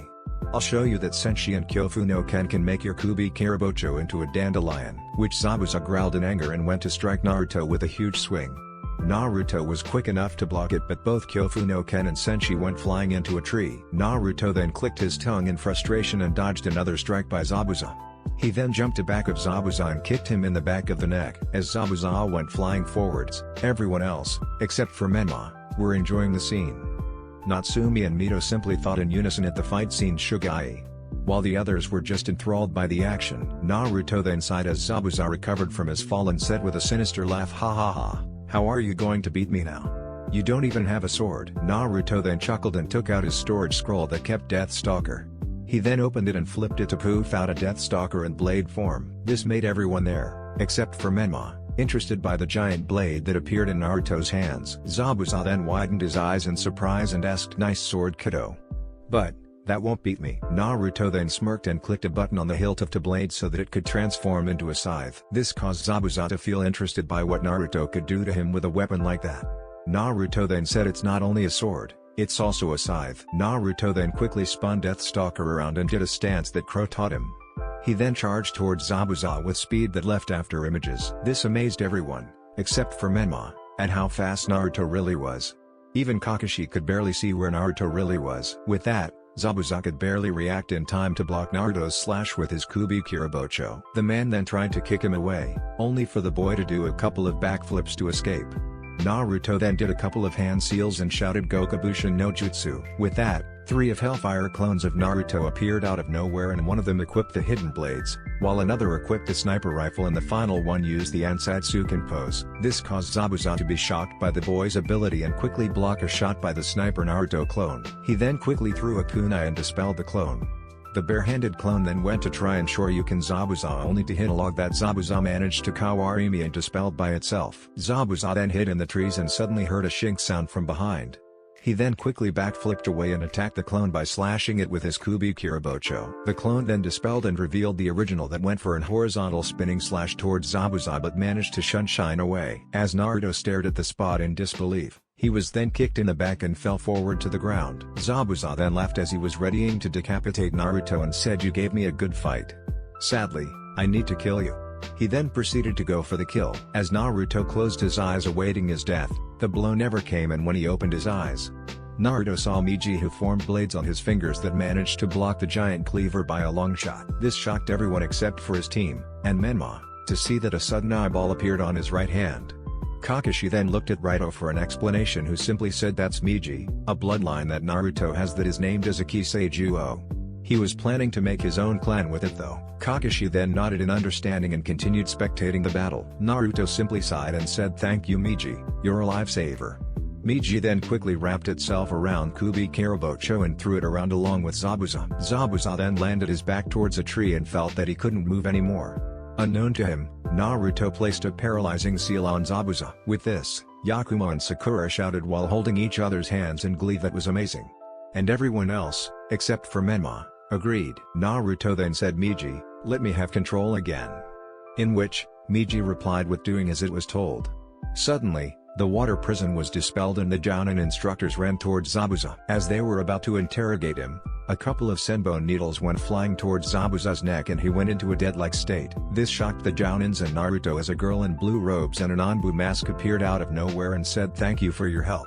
I was chasing him down for a couple of days." The girl then straddled Zabuza on her shoulder but was stopped by Kakashi, who decided to check on the pulse. As he was done checking, he then said, "Alright, you're free to go." The girl ninja then nodded but was suddenly staring towards Raito for a couple of seconds while blushing under the mask. She then straightened herself out and disappeared in a sunshine. Raito, who was also blushing, straightened himself out as well and said, "Okay guys, now let's go to Tezuno's house." As Naruto was about to reply, he suddenly blacked out. A few hours later, Naruto suddenly woke up thanks to a slap by Miji. He then shook his head sideways and asked his parasitic companion, "Hey, what happened?" Miji then responded with a huff and said, "It seems that after you fainted, your team and siblings brought you to this room. It seems that it's actually your client's spare bedroom." Naruto then nodded and stretched both of his arms. He then turned sideways to see that all of his weapons were managed to be saved. Miji then suddenly said, "Also, you should probably get downstairs now. It seems that your sister, Mito, is coming to this very room. It then went asleep because of the fight with Zabuza." As Naruto nodded, Mito opened the door and said, "Aniki, come downstairs, it seems that our host has prepared us dinner." With that, Naruto nodded and said, "Alright. But I'm a bit sore, can you help me up?" Mito then quickly crouched down and Naruto wrapped his left arm on her left shoulder since she was kind of scared at what Miji could do. Naruto then held on Mito to get up. They then left the room to get downstairs slowly so that they could eat dinner at the dining table. As Naruto sat down, he then saw two people he never knew, a woman and a younger boy. With that, Naruto then cleared his throat, went to the woman to bow and said, "Hello, I'm Naruto, one of the assigned ninjas to protect Tezuno-san. Who might you be?" The woman then bowed herself in response and said, "I'm Tsunami, Tezuno's daughter. Thank you for going through a lot just to protect my father." Naruto then simply blushed at the woman's praise and said, "No worries, I'm just doing my job." As Tsunami was about to respond, the boy Naruto never knew suddenly got up from his seat after finishing his food and went upstairs, but not before giving Naruto a glare. Naruto was simply shocked and looked at Tsunami for an explanation.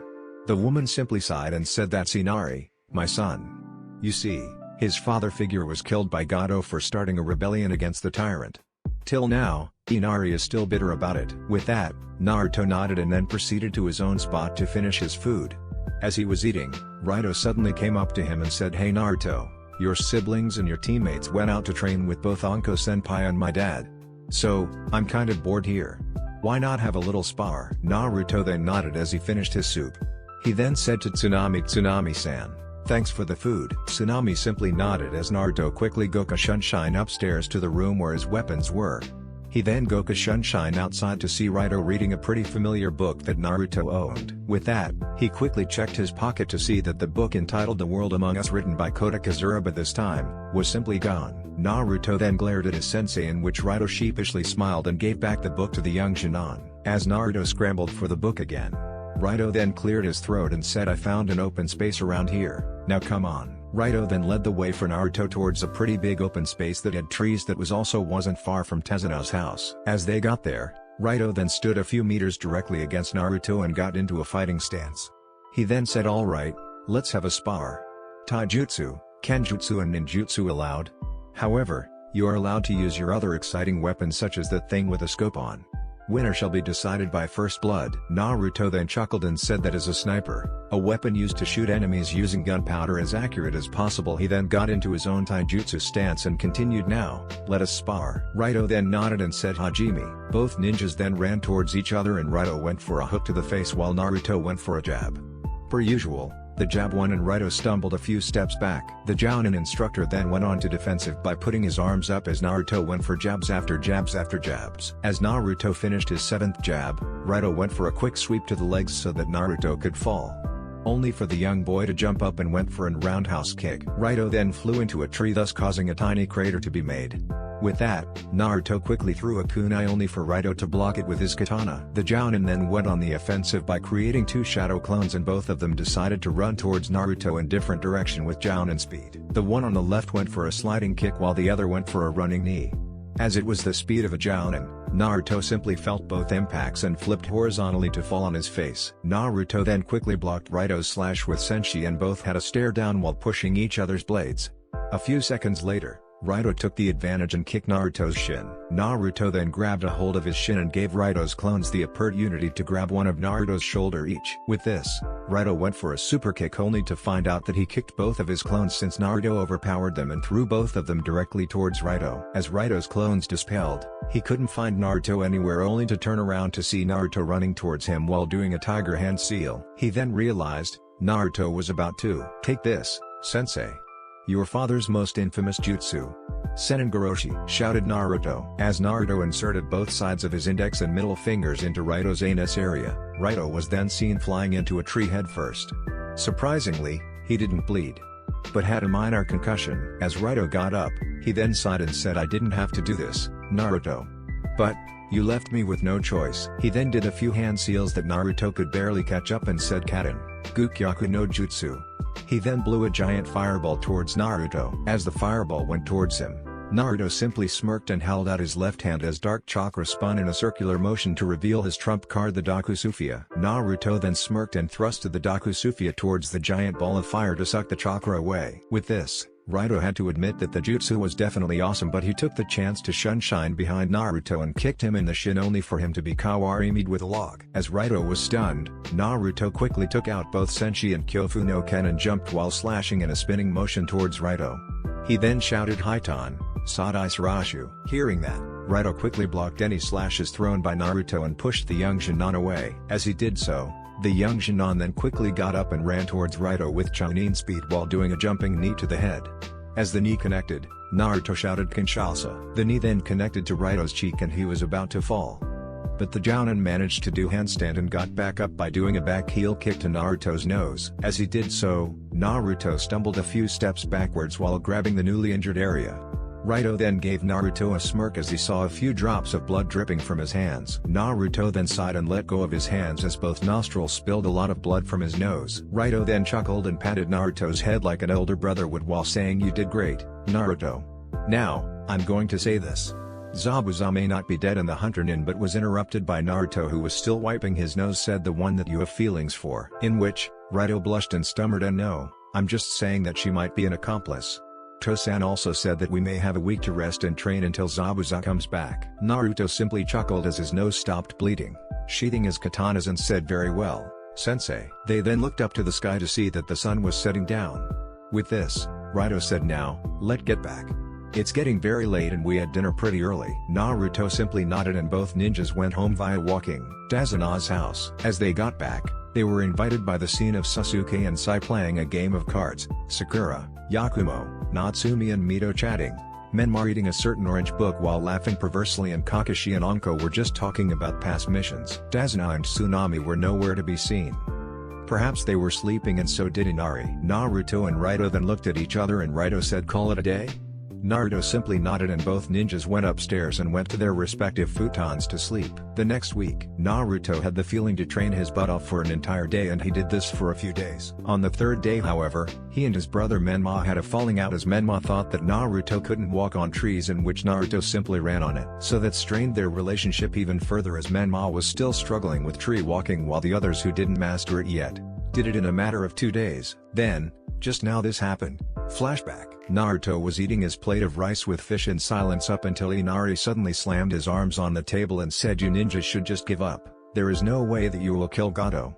He will just destroy you. With this, Tsunami was about to scold her son but was stopped by Naruto, who ran up to the younger boy while grabbing the collar of his shirt with speed that the Hiraishin would be put to shame thanks to Hiei giving chakra to boost his speed. Naruto then proceeded to raise him up so that he could see the boy directly in the eyes and said, Hoigaki, you know, one of my first and favorite senseis taught me that gakis can only learn through roughness. So listen up, you think you've lived in a difficult life, huh? Losing your father figure at a young age was bad? Okay, I get that. But, have you ever knew the feeling of never existing in your whole family's eyes since the age of 3 and a pair of godparents who thinks I am just attention-seeking brat? I had to scrape out my food from garbage at the age of 4 and had to make money at the age of 5 so that I could buy myself some clothes. I even had to a cow's butt just to earn 4 freaking Rio just to buy myself some rotten milk. That's the most that I could make. I then thought that my life would be over up until I met Tsukasa Kidoya. He gave me a gift on my 7th birthday and then I met my first senseis. They taught me everything I know up until now and even their respective wives except for one of them since she's not from my village taught me manners. And guess what? They're not even my own parents. Inari then proceeded to tear up as Naruto let go of the boy and said all I see in you is just a coward who couldn't do a single bleep about the problem at hand. He then went to the door as he noticed Natsumi and Mito crying, Menma flinching a little bit and the others were just wondering how it felt like to be him. Naruto then said I'm going out. If you need me, I might be in the same woods I've always been training at for the week. Naruto then opened the door and left while running and crying tears of sadness. While Miji couldn't help but to feel bad about its host's state before he became a ninja in training. End of flashback. Here he was now waking up beside Raito who decided to join in to train him to perfect his Katen affinity. No matter how many times Raito tried to leave Naruto alone, Raito simply could not as the boy was just like a younger brother to him. Even though he had Menma, Mito, and Natsumi, he just could not help but to feel closer towards Naruto. As Raito got up, he saw the most beautiful, most majestic and the prettiest face he has ever seen. The girl whose face belonged to who was also wearing a pink kimono, shook him and said in a gentle tone wake up ninja-kun, you're about to get a cold. With that, Raito woke up with no sign of Naruto other than a note that says, I'm going back.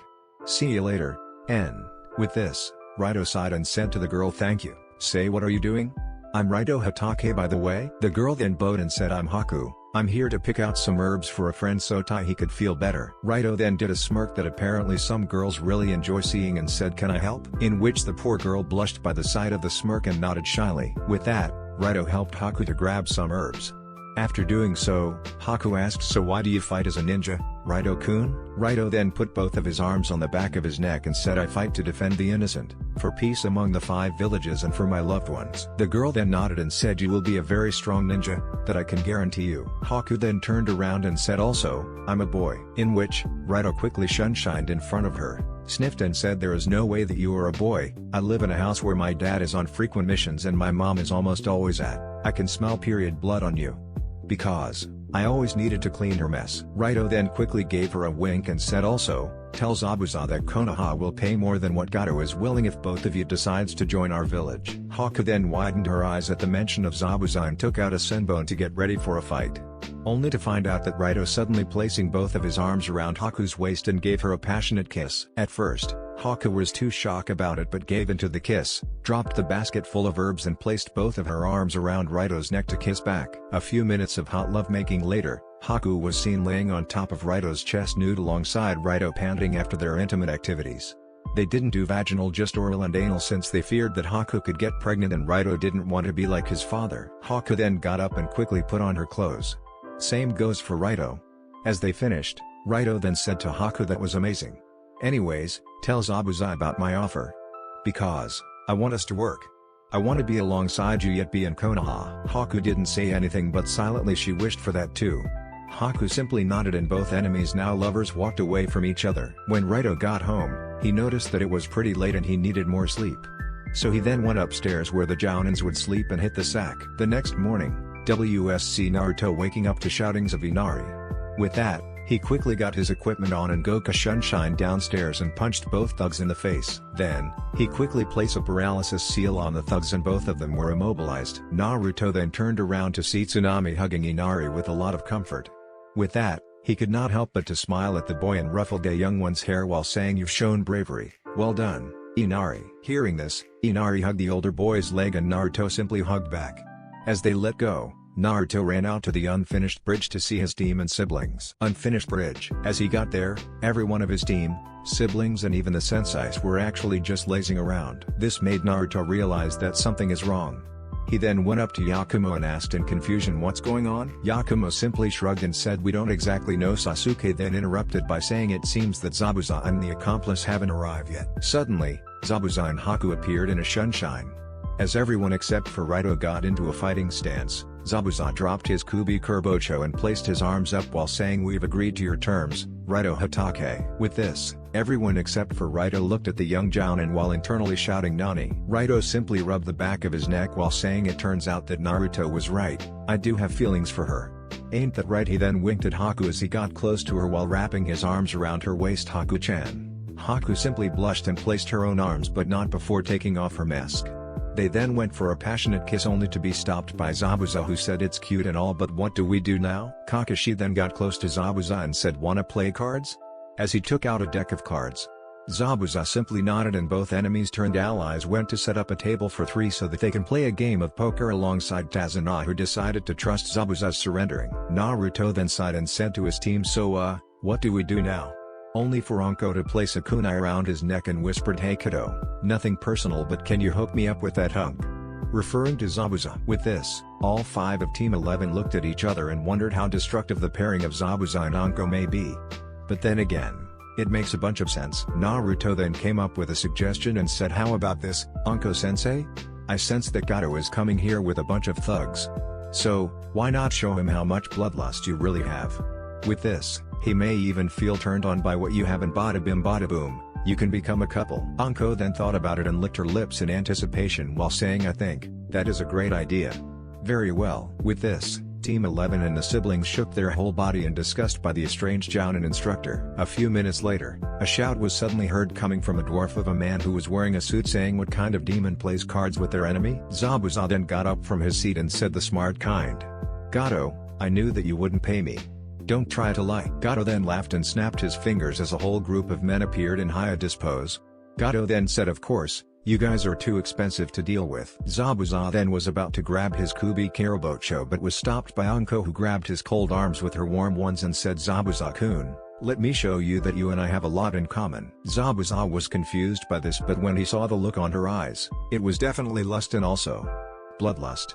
For some reason, it turned him on so badly. Gato then shouted, kill them but leave the girls. He then licked his lips in lust and pointed towards Mito and Natsumi while saying, looks like they have really good ones. As Gato's forces were about to charge, the first line were killed by Anko thanks to her snakes in a matter of seconds. As this happened, Anko shouted, you damn tyrant, thinking you can do everything you want. Then, the second line were also killed thanks to Raito's Raiten, Tsuki Kato Sarashu, a jutsu that allows a ninja to slash someone with speed and precision, but after what Raito did shocked everyone. As a huge killer intent came from a certain blonde. No one could see his face but his bangs covered his eyes. A growl was then heard and then Naruto said, Killua, give me some of your energy. In the mindscape, Killua suddenly woke up and said, alright, let's do this Naruto. He then held out his arms and started giving his host some energy. With this, lightning itself started to surround Naruto's arms and he smirked while saying, no one touches my sisters or brother until I approve of it. This touched everyone's heart including Menma, but only a little bit. Naruto then looked up and everyone saw the bloodlust coming from the young Jinan. As the Jounins there tried to stop him, Naruto quickly ran up to the group of thugs with Senshi on his right hand while Kyofu no Ken on the other with cage speed. This caused most of Gato's forces to be decimated in a matter of seconds. When Naruto got towards Gato, however, he simply smirked and stopped all of his bloodlust and sudden boost. With this, Gato pleaded, please allow me to live. I'll give you anything you want. Money, women, slaves, giant houses, just allow me to live. Naruto then chuckled and placed his hand on his chin in a thinking motion. He then asked, anything I want, eh? In which Gato nodded rather quickly, only for his head to be sliced off from his body and blood started to spider out. With this, everyone there including the newly arrived Inari and some other villagers with torches, pitchforks and knives who shouted, Naruto Nikan, we came here to help. Naruto simply nodded and Goku shun away so that the villagers could do their thing and battle the remaining thugs. As he was about to faint, Raito caught him and said, you did great Naruto. Naruto simply nodded and closed his eyes. The last thing he saw was Natsumi and Mito sitting near him while smiling at him. The next week, Naruto and the other Genins trained together while protecting Tazunai and completing the bridge. Menma and Naruto's relationship got better as well, but it was still strained. Raito and Haku did their romantic gestures while avoiding the stare of Zabuza, which didn't happen too much as he was seen frequently with Anko doing the exact same thing. Seems like he is a thing for the mistress. Then the day came where the Konoha ninjas, Zabuza and Haku had to leave as the bridge was finished. As Naruto was getting his stuff ready to leave, Inari went up to him and hugged his leg while saying, do you really have to go? Naruto simply chuckled while kneeling at the boys and said, I must as my village needs me. With this, Inari started to tear up and Naruto replied by wiping the tears on his face while saying, sometimes, it's okay for men to cry. Remember that. Inari simply nodded and Raito shouted, Naruto, are you coming? Naruto quickly said, coming. He then ruffled the younger boy's hair and the group of ninjas walked into the sunset. A random villager then suddenly spoke up as the ninjas left. "What should we name the bridge?" Tazuna then answered, "How about the Great Tazuna Bridge?" Ha ha ha ha. Only to receive a hit from a frying pan by a tsunami and some growl along from other villagers. Inari then suddenly spoke up, "How about the Great Naruto Bridge?" With this, everyone cheered and the Great Naruto Bridge was born. A few hours later, as the group of ninjas reached the gates of Konoha, they were greeted by two Chunins who went by the name of Izumo and Kotetsu, who said, "Oh, Team 7, Team 11 and us Zabuza Mochi." The group then nodded and Raito said, "You see, they have decided that they would like to serve our dear Hokage-sama. As being in the life of a runaway can get a bit tiring." With that, both Chunins nodded and let them in while Izumo said, "However, Zabuza Kubi Karabocho will be detained until further notice." Zabuza simply complied and gave his Kubi Karabocho to a random Anbunin who just appeared in the sunshine. As it happened, Kakashi said, "Alright everyone, let's go to the Hokage's tower to report a successful mission." With that, the group of ninjas nodded and walked towards the Hokage's tower to report. On the way there, Natsumi asked her eldest brother Nyaniki, "Why did Shout Killua?" During the fight at the bridge, Naruto simply sighed as they were still walking and said, "I don't know, I just had a need to and for some reason I was given a crazy power boost." Menma snorted at this only to receive 2 bonks from his sisters. With this, the Jounin instructors, Zabuza, Haku and Naruto's teammates laughed at this and Haku thought, maybe Konoha ain't that bad after all. Hokage Tower. Minato sighed as he finished a stack of paperwork and placed his head on his headrest while thinking, it's been more than a week. I wonder how are they doing? Thank goodness Naruto came up with that suggestion to have a joint mission. Or else, that would have been a disaster when I got that note saying that it might be in B2A rank. As Minato was about to start finishing another stack, a knock was heard and Minato answered, "Come in." The moment he finished saying that, the door was opened to reveal Kakashi, Raito, Anko, his children, Naruto's teammates and Zabuza and his apprentice. As everyone got in, Kakashi bowed and said, "Team 7 and Team 11 are here to report a successful A-rank mission." With this, Minato nodded and said, "Please do so." Kakashi nodded and said everything in detail from their meeting with the Demon Brothers, the first Ananki battle with Zabuza but leaving out Miji and Naruto's hidden abilities and Naruto killing Gato with a very odd type of chakra. That's about everything sensei, and Zabuza and his assistant, Haku would like to join the village of Shinobis. Reported Kakashi and nodded. Minato then nodded and did a thinking pose. With this, the room was in an awkward silence for a while and Minato said, "Very well, Zabuza Momochi and Haku," but was cut off by Zabuza who said, "Hokage-sama, if I may, could you register Haku's name as Haku Momochi?" This made Haku to widen her eyes and said to her sensei, now adopted father, "Zabuza-sama, are you adopting me?" With this, Zabuza nodded as he placed a hand on Haku's shoulder and said, "Yes, so now you can call me Tosan." Haku then couldn't help but to tear up, which made everyone in the room to feel touched by it. She then muttered while having tears on her eyes, "Arigato, Zab, Tosan." Zabuza simply nodded as they both were given citizenship by Minato.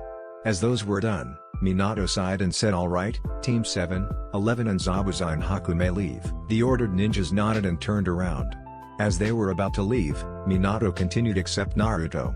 Naruto simply stopped while the others left the room. As everyone else left, Naruto turned around to look at his father and the atmosphere got awkward for a short while up until Minato said, "So, would you like to have lunch with me at Ichiraku's?" "My treat?" Naruto was about to protest but his stomach growled and nodded in defeat.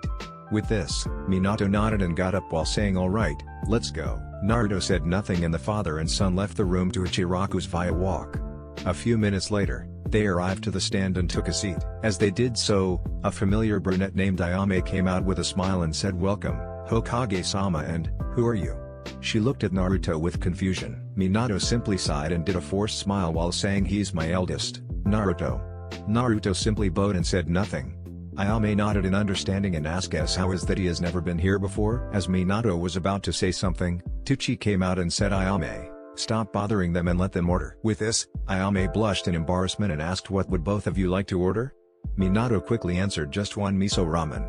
He then looked at his son to ask something but the boy beat his father to the punch and said, "I would like one miso ramen as well." Ayame simply nodded and went to the back to start making the noodles while Tuchi started making the broth. Meanwhile, Minato had to wonder and asked Naruto, "Why only one ramen? I appreciate that you're not like your mother and siblings who likes to eat ramen so much that my wallet keeps going dry, but why would you only order one?" Naruto sighed and said, "One thing that Levi Jiken taught me was that to not eat too much ramen." My first training with him was exactly like this. This made Minato to nod in agreement while thinking, great, now I have a Levi Jr. for a son. At least he doesn't have Levi's clean freak problem. But that final statement was debunked when Naruto went to inspect Kyofu no Ken's blade and saw that there was a chunk of wood on it, thus causing the boy to rage and wiped it off with a random piece of cloth. This made Minato to sweat drop and asked, anyways, how did you manage to beat Zabuza Momochi? Did you use Miji? Naruto simply nodded and said, yes, I did indeed use Miji to fight Zabuza. But before that, I used a bunch of weapons. Weapons that the council would like to get their hands on. This made Minato to nod in understating and said, if you wouldn't mind, could I see your weapons? Naruto then did a thinking pose and said, sure, but after we have lunch. Minato sighed in defeat while thinking, geez, whoever taught Naruto how to use these weapons must be really good. Meanwhile, in another universe, Achoo sneezed Crow while making pancakes for his wife. The snot got itself into the pan, which pissed him off and shouted on Ore Minato. As he finished shouting, a very pregnant Winder came into the kitchen and asked Crow, why did you just shout out of the blue? Crow simply sighed and said, nothing, dear. Just really glad that everything is finally over. Back to Naruto's world. As the food arrived, Naruto asked the young waitress Ano, are you the Ayame that Itachi knows and likes to talk about? Ayame simply looked at the boy and asked, how do you know Itachi-kun? Naruto smirked and said, well, he was the one who started teaching me in the arts of the shinobi. And I must say, he really has good taste in women. Ayame blushed at this and went to the back to avoid talking to the blonde boy. Meanwhile, Tucci laughed and said, wow, you are one little rascal. Aren't ya? Naruto nodded as he grabbed his chopsticks to eat his noodles. His first thought, however, was this interesting set of flavors. The noodles complement the broth and the toppings are conveniently placed.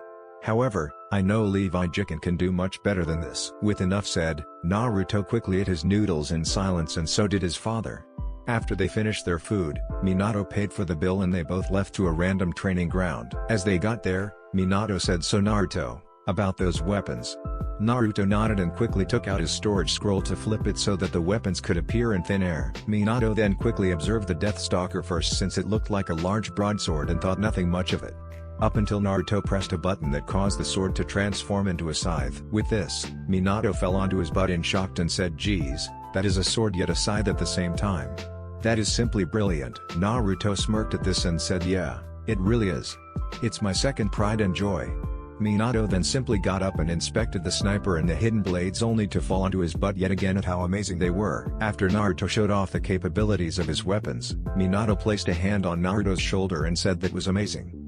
But, I'm pretty sure that Levi, Shinsuke, Hanzo, Gintoki and Shadow can't teach you any of those. With this, Naruto nodded and said, I wasn't taught by them for any of these weapons.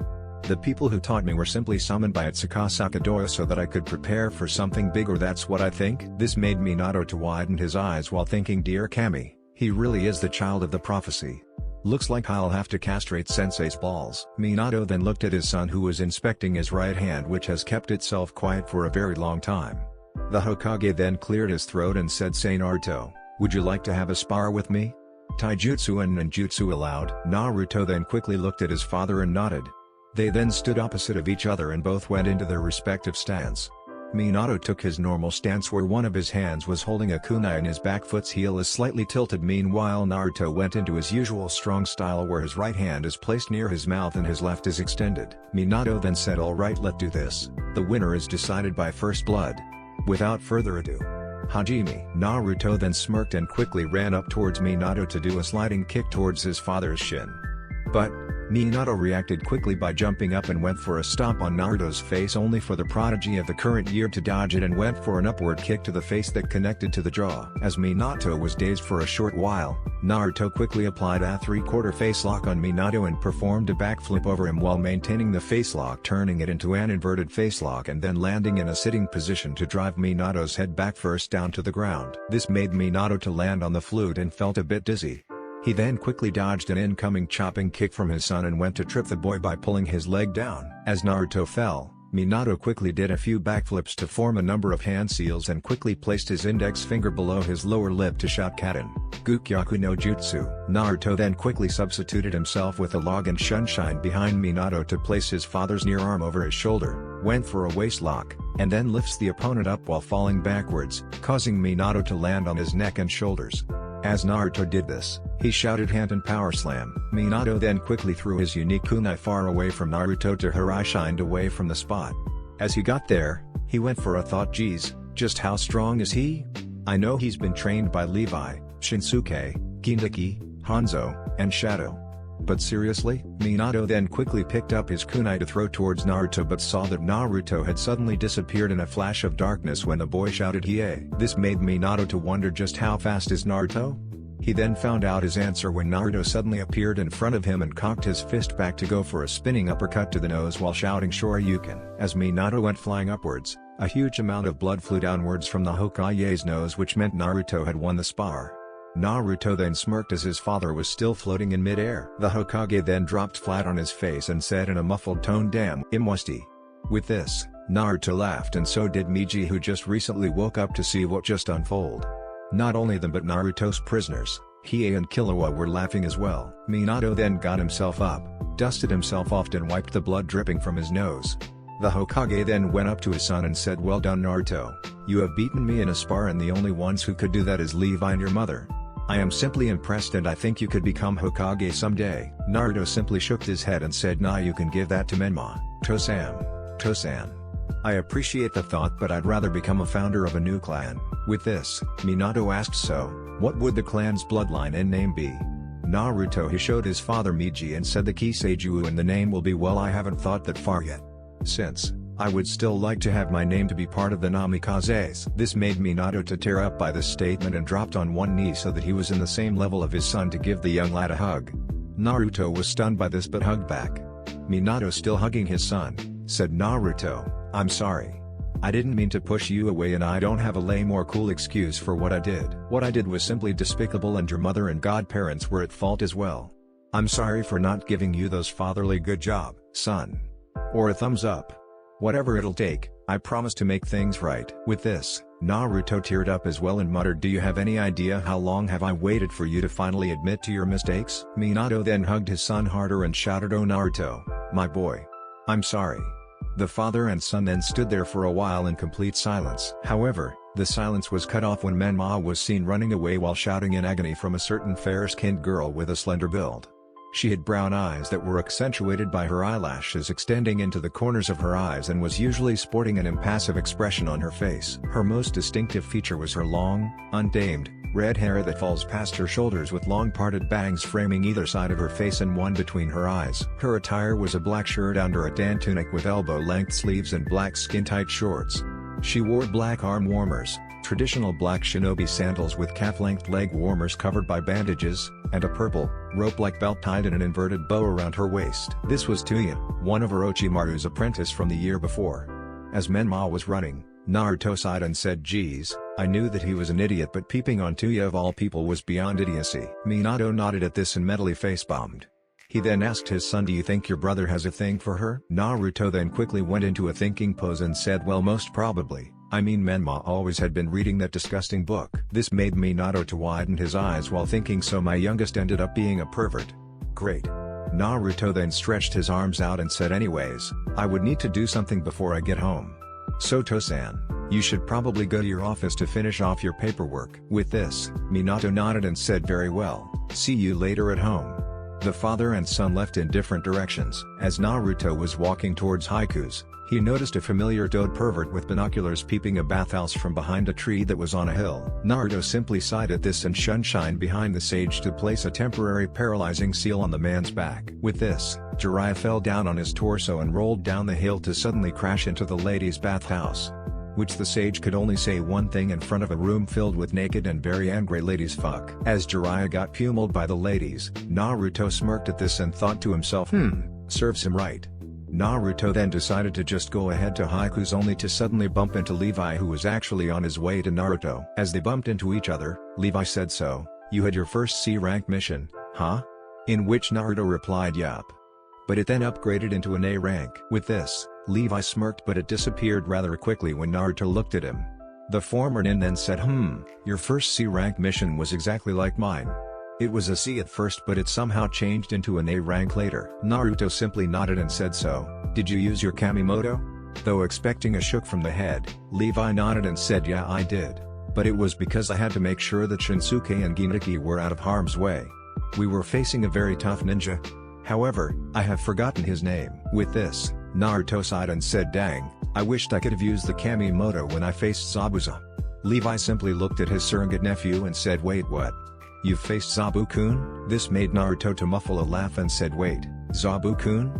Levi then quickly cleared his throat and said, well, about 13 years ago, the other Gounins and I were presumed dead and we couldn't live in Konoha as Sundaime-sama wanted us to be sure that people thought that we were actually dead. So, we decided to go to Kiri and we suddenly met this young kid named Zabuza. Though, he only demanded Kenjutsu masters, so Ginriki and I taught him everything we knew. However, we didn't know that he wasn't right in the mind.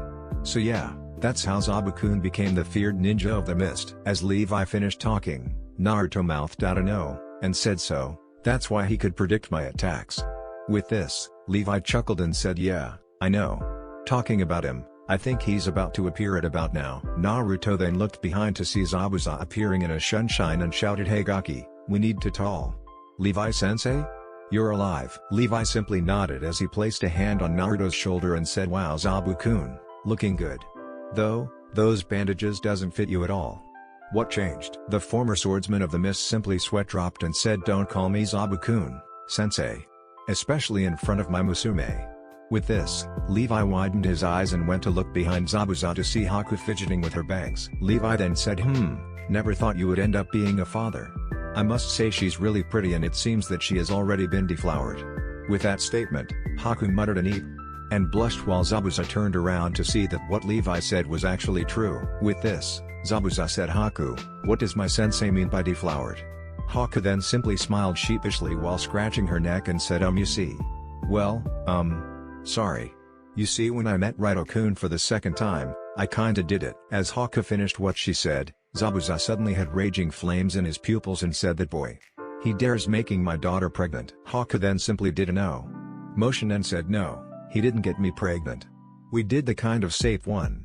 With this, Levi said with no emotions present on his face, you mean anal and oral, right? This made Zabuza to turn around towards his former sensei and shouted, how can you say something like that, sensei? In which Levi answered, old enough to kill is old enough to fuck. As Haku was about to protest, Zabuza slumped his shoulders and said, yeah, I guess you're right. Also sensei, I was wondering if Haku and I can live at your place? In which, Levi nodded and said, sure, but please don't mind all of your first senseis playing poker and stuff like that. Zabuza smiled under his bandages at this but then realized that Naruto had disappeared when Levi talked about deflowering. With this, the demon of the mist sighed and asked his former sensei for a tour. Back to Naruto, he was walking back home as he didn't want to listen about to deflowering since he had been reading too many books and he knew what deflowering could really mean. Anyways, as he was walking home, he noticed Menma, who had cuts and bruises, was limping on his own way home. Being the responsible brother that he was, Naruto quickly grabbed Menma's hand over his shoulder and helped him walk. As Menma was about to protest, Naruto simply shook his head that gave a message of no, you are injured. I'll get us home. Now, come on. As arrogant Menma may be, he knew he would reach home way after dinner time.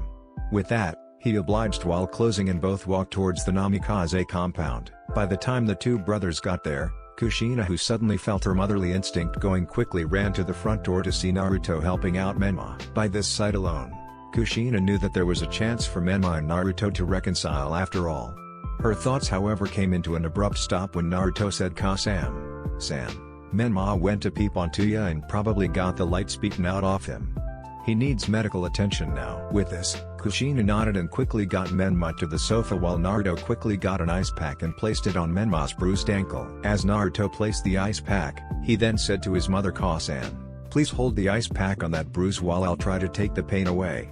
Kushina, not being one to take orders, simply nodded and kept the ice pack on her youngest son's foot. Naruto then quickly did a few hand seals and shouted, Fun, Bodhi no Koti. He then slammed his palm on Menma's chest and all of a sudden, the cuts and bruises on Menma disappeared in a matter of seconds. With this, Kushina looked at her eldest with shock while thinking, what kind of Fun technique is that? I mean, I am a level 10 Fuinjutsu master. Oh wait, Shadow taught him. Yet again, her thoughts came to an abrupt stop when Naruto, who was clutching his head in pain, suddenly said, Nika-san. Can you get me some eggs and a cup? Shadow-sensei said that the jutsu will make you feel drowsy. With this, Kushina, noticing that her eldest was in pain, quickly nodded and grabbed 3 pieces of eggs and a cup from the kitchen.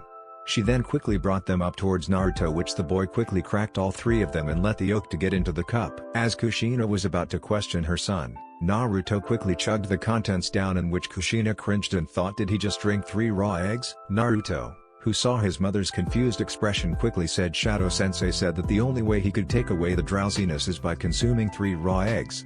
So I decided to just go with it. This made Kushina to smile and said, well, whatever makes you happy, Sochi-kun. As his mother finished saying that, Naruto couldn't help but to smile and thought that from now on everything would be okay. In the mindscape, Killua and Hiei were simply laying their backs on the tree in abrupt silence. Everything was good. Just calm and peaceful silence up until Tsukasa appeared and said, hey Killua, Hiei. I have a task for the both of you. Both prisoners simply looked at each other for a while and then looked at Tsukasa while saying in unison, what is the task? With this, Tsukasa smirked and said, do not go into Naruto's memories. That is it, but was interrupted by Killua, who said, but we're doing that already. Tsukasa then sighed and said, no, what I mean is that at one point or another, the Namikazes and the Sannin would need to get into Naruto's mindscape to save him, and I never got to punish them for neglecting young Naruto before. With this, Killua and Hiei gulped in fear as they knew what Tsukasa meant. By placing the Demon King into Naruto's deepest area of his mind as the boy's inner demon. A few days later, Naruto yawned in boredom as he waited for his teachers to open up haikus. He stood there since 9 AM and by this point it was 11 AM. Which should have been the time his teachers would open up shop. His teachers sent him a letter saying that they should meet up by 9. But yet again, they still haven't opened up. All of a sudden, Shinsuke opened the door and said, Naruto, we were waiting for you at the back. You should have just walked there. Naruto stared at his Daijutsu sensei and sighed. He then sheepishly smiled and said, alright, I'll just shunshine there. Shinsuke widened his eyes and said, wait, don't. But it was too late as Naruto Goka shunshined to the back of the shop to leave massive burn marks on the front door. Shinsuke sighed as he closed the door and said, that brat. At the back of haikus, Naruto then sat in the middle as his teachers surrounded him in some sort of circle. It seemed as if they were gonna do some ritual. Naruto then said as if the incident before never happened, so, why did you call me here again? Levi cleared his throat and said, Naruto, all of us has decided that at least one of us would hand you our summoning contract. However, you need to listen to what we have to say. Levi then took out his summoning scroll and said, this is the Titan summoning scroll. Where big gigantic humanoid creatures use their bronze in the heap of battle. They have gigantic teeth that can cut through human flesh very easily. The only downside is that they're technically naked. Naruto furrowed his eyebrows at that and mentally noted, that's fucked up. Naruto then looked at Jinchuriki, who held out his summoning contract. Jinchuriki then said, this is the Bakugan summoning contract, where they are these creatures which does not limit to dragons, fairies or even chimeras. There are some that use water, fire and lightning. The only downside is that you summon them through smacking a small ball onto the ground. Naruto was interested at first but lost interest about the ball smacking part. Naruto then looked at Shadow, who held his own summoning contract.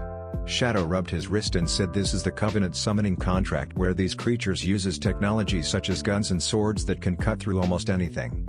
There are no ninjas who owns these kinds of weapons, thus, making them useful for any summoner. The only downside is that they're annoying. Naruto's sweat dropped at this. As if no one's annoying to him. Naruto then turned towards his undead teacher, who took out his summoning contract. Scorpion then cleared his throat and said, this is the Ghoul summoning scroll. They are creatures who may seem human, but they're not. They eat humans to survive, but they drink a lot of coffee. Other than that, they have weird ass eyes and are super durable on the field. The only downside is that they may eat you while you sleep. If they're really hungry. Naruto shuddered at that and said to himself, no thank you, I ain't getting my dick eaten. Naruto then turned to look at Shinsuke, who was still mad at him.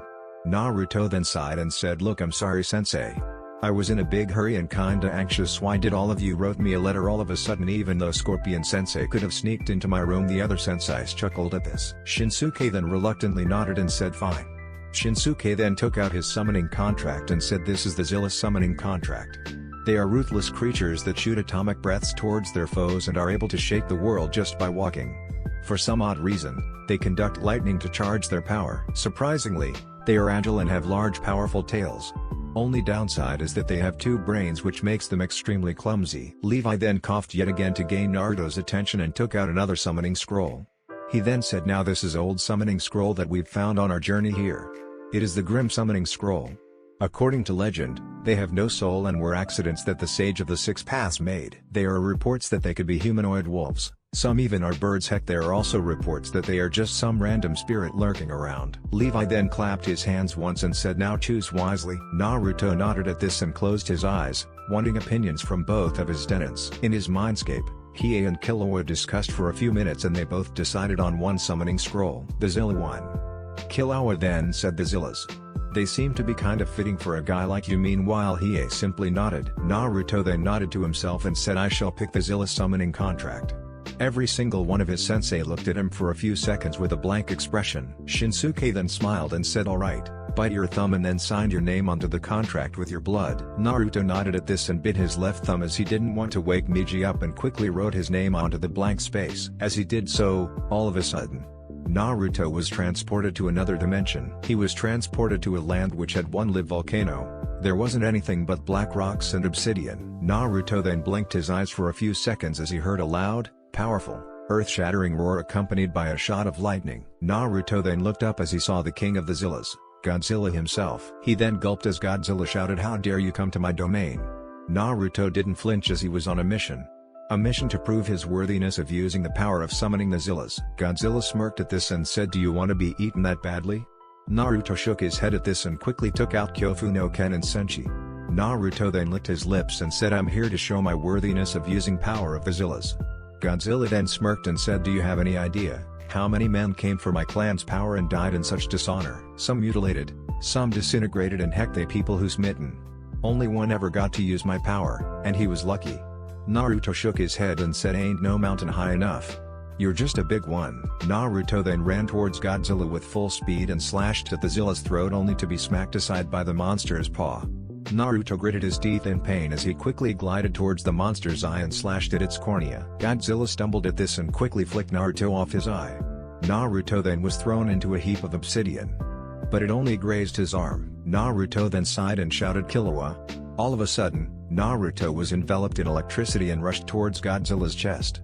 But he forgot one thing, Zilla are able to conduct electricity, which causes Naruto's attack to be futile. Thus, Naruto simply hit his head onto the monster's thick skin, which causes Naruto to be rendered unconscious for a few minutes. Godzilla then grabbed a hold of Naruto and said as he brought Naruto closer to his face, any last words? Naruto then said one. He then clasped his hand and a black sphere was created, which Godzilla could tell that it was a powerful jutsu. Naruto then jumped out of the paw and was about to slam his Dakusufia towards Zilla's chest. Godzilla widened his eyes at this as Naruto slammed his jutsu onto Godzilla's chest. The Dakusufia then absorbed as much atomic energy it could take and it caused Godzilla to weaken. With this, the king of Zillas fell onto the ground back first with a big thud which caused the whole land to shake. Naruto somehow managed to grab onto the Zilla's skin and landed onto the monster's chest to cushion his fall. Naruto then stood triumphant onto the monster's chest and said in an exhausted tone, and I am your new summoner. You got that? Godzilla nodded reluctantly as he was beaten by another human. Alright guys, that's the end for now. This is Chaos Shinobi signing off.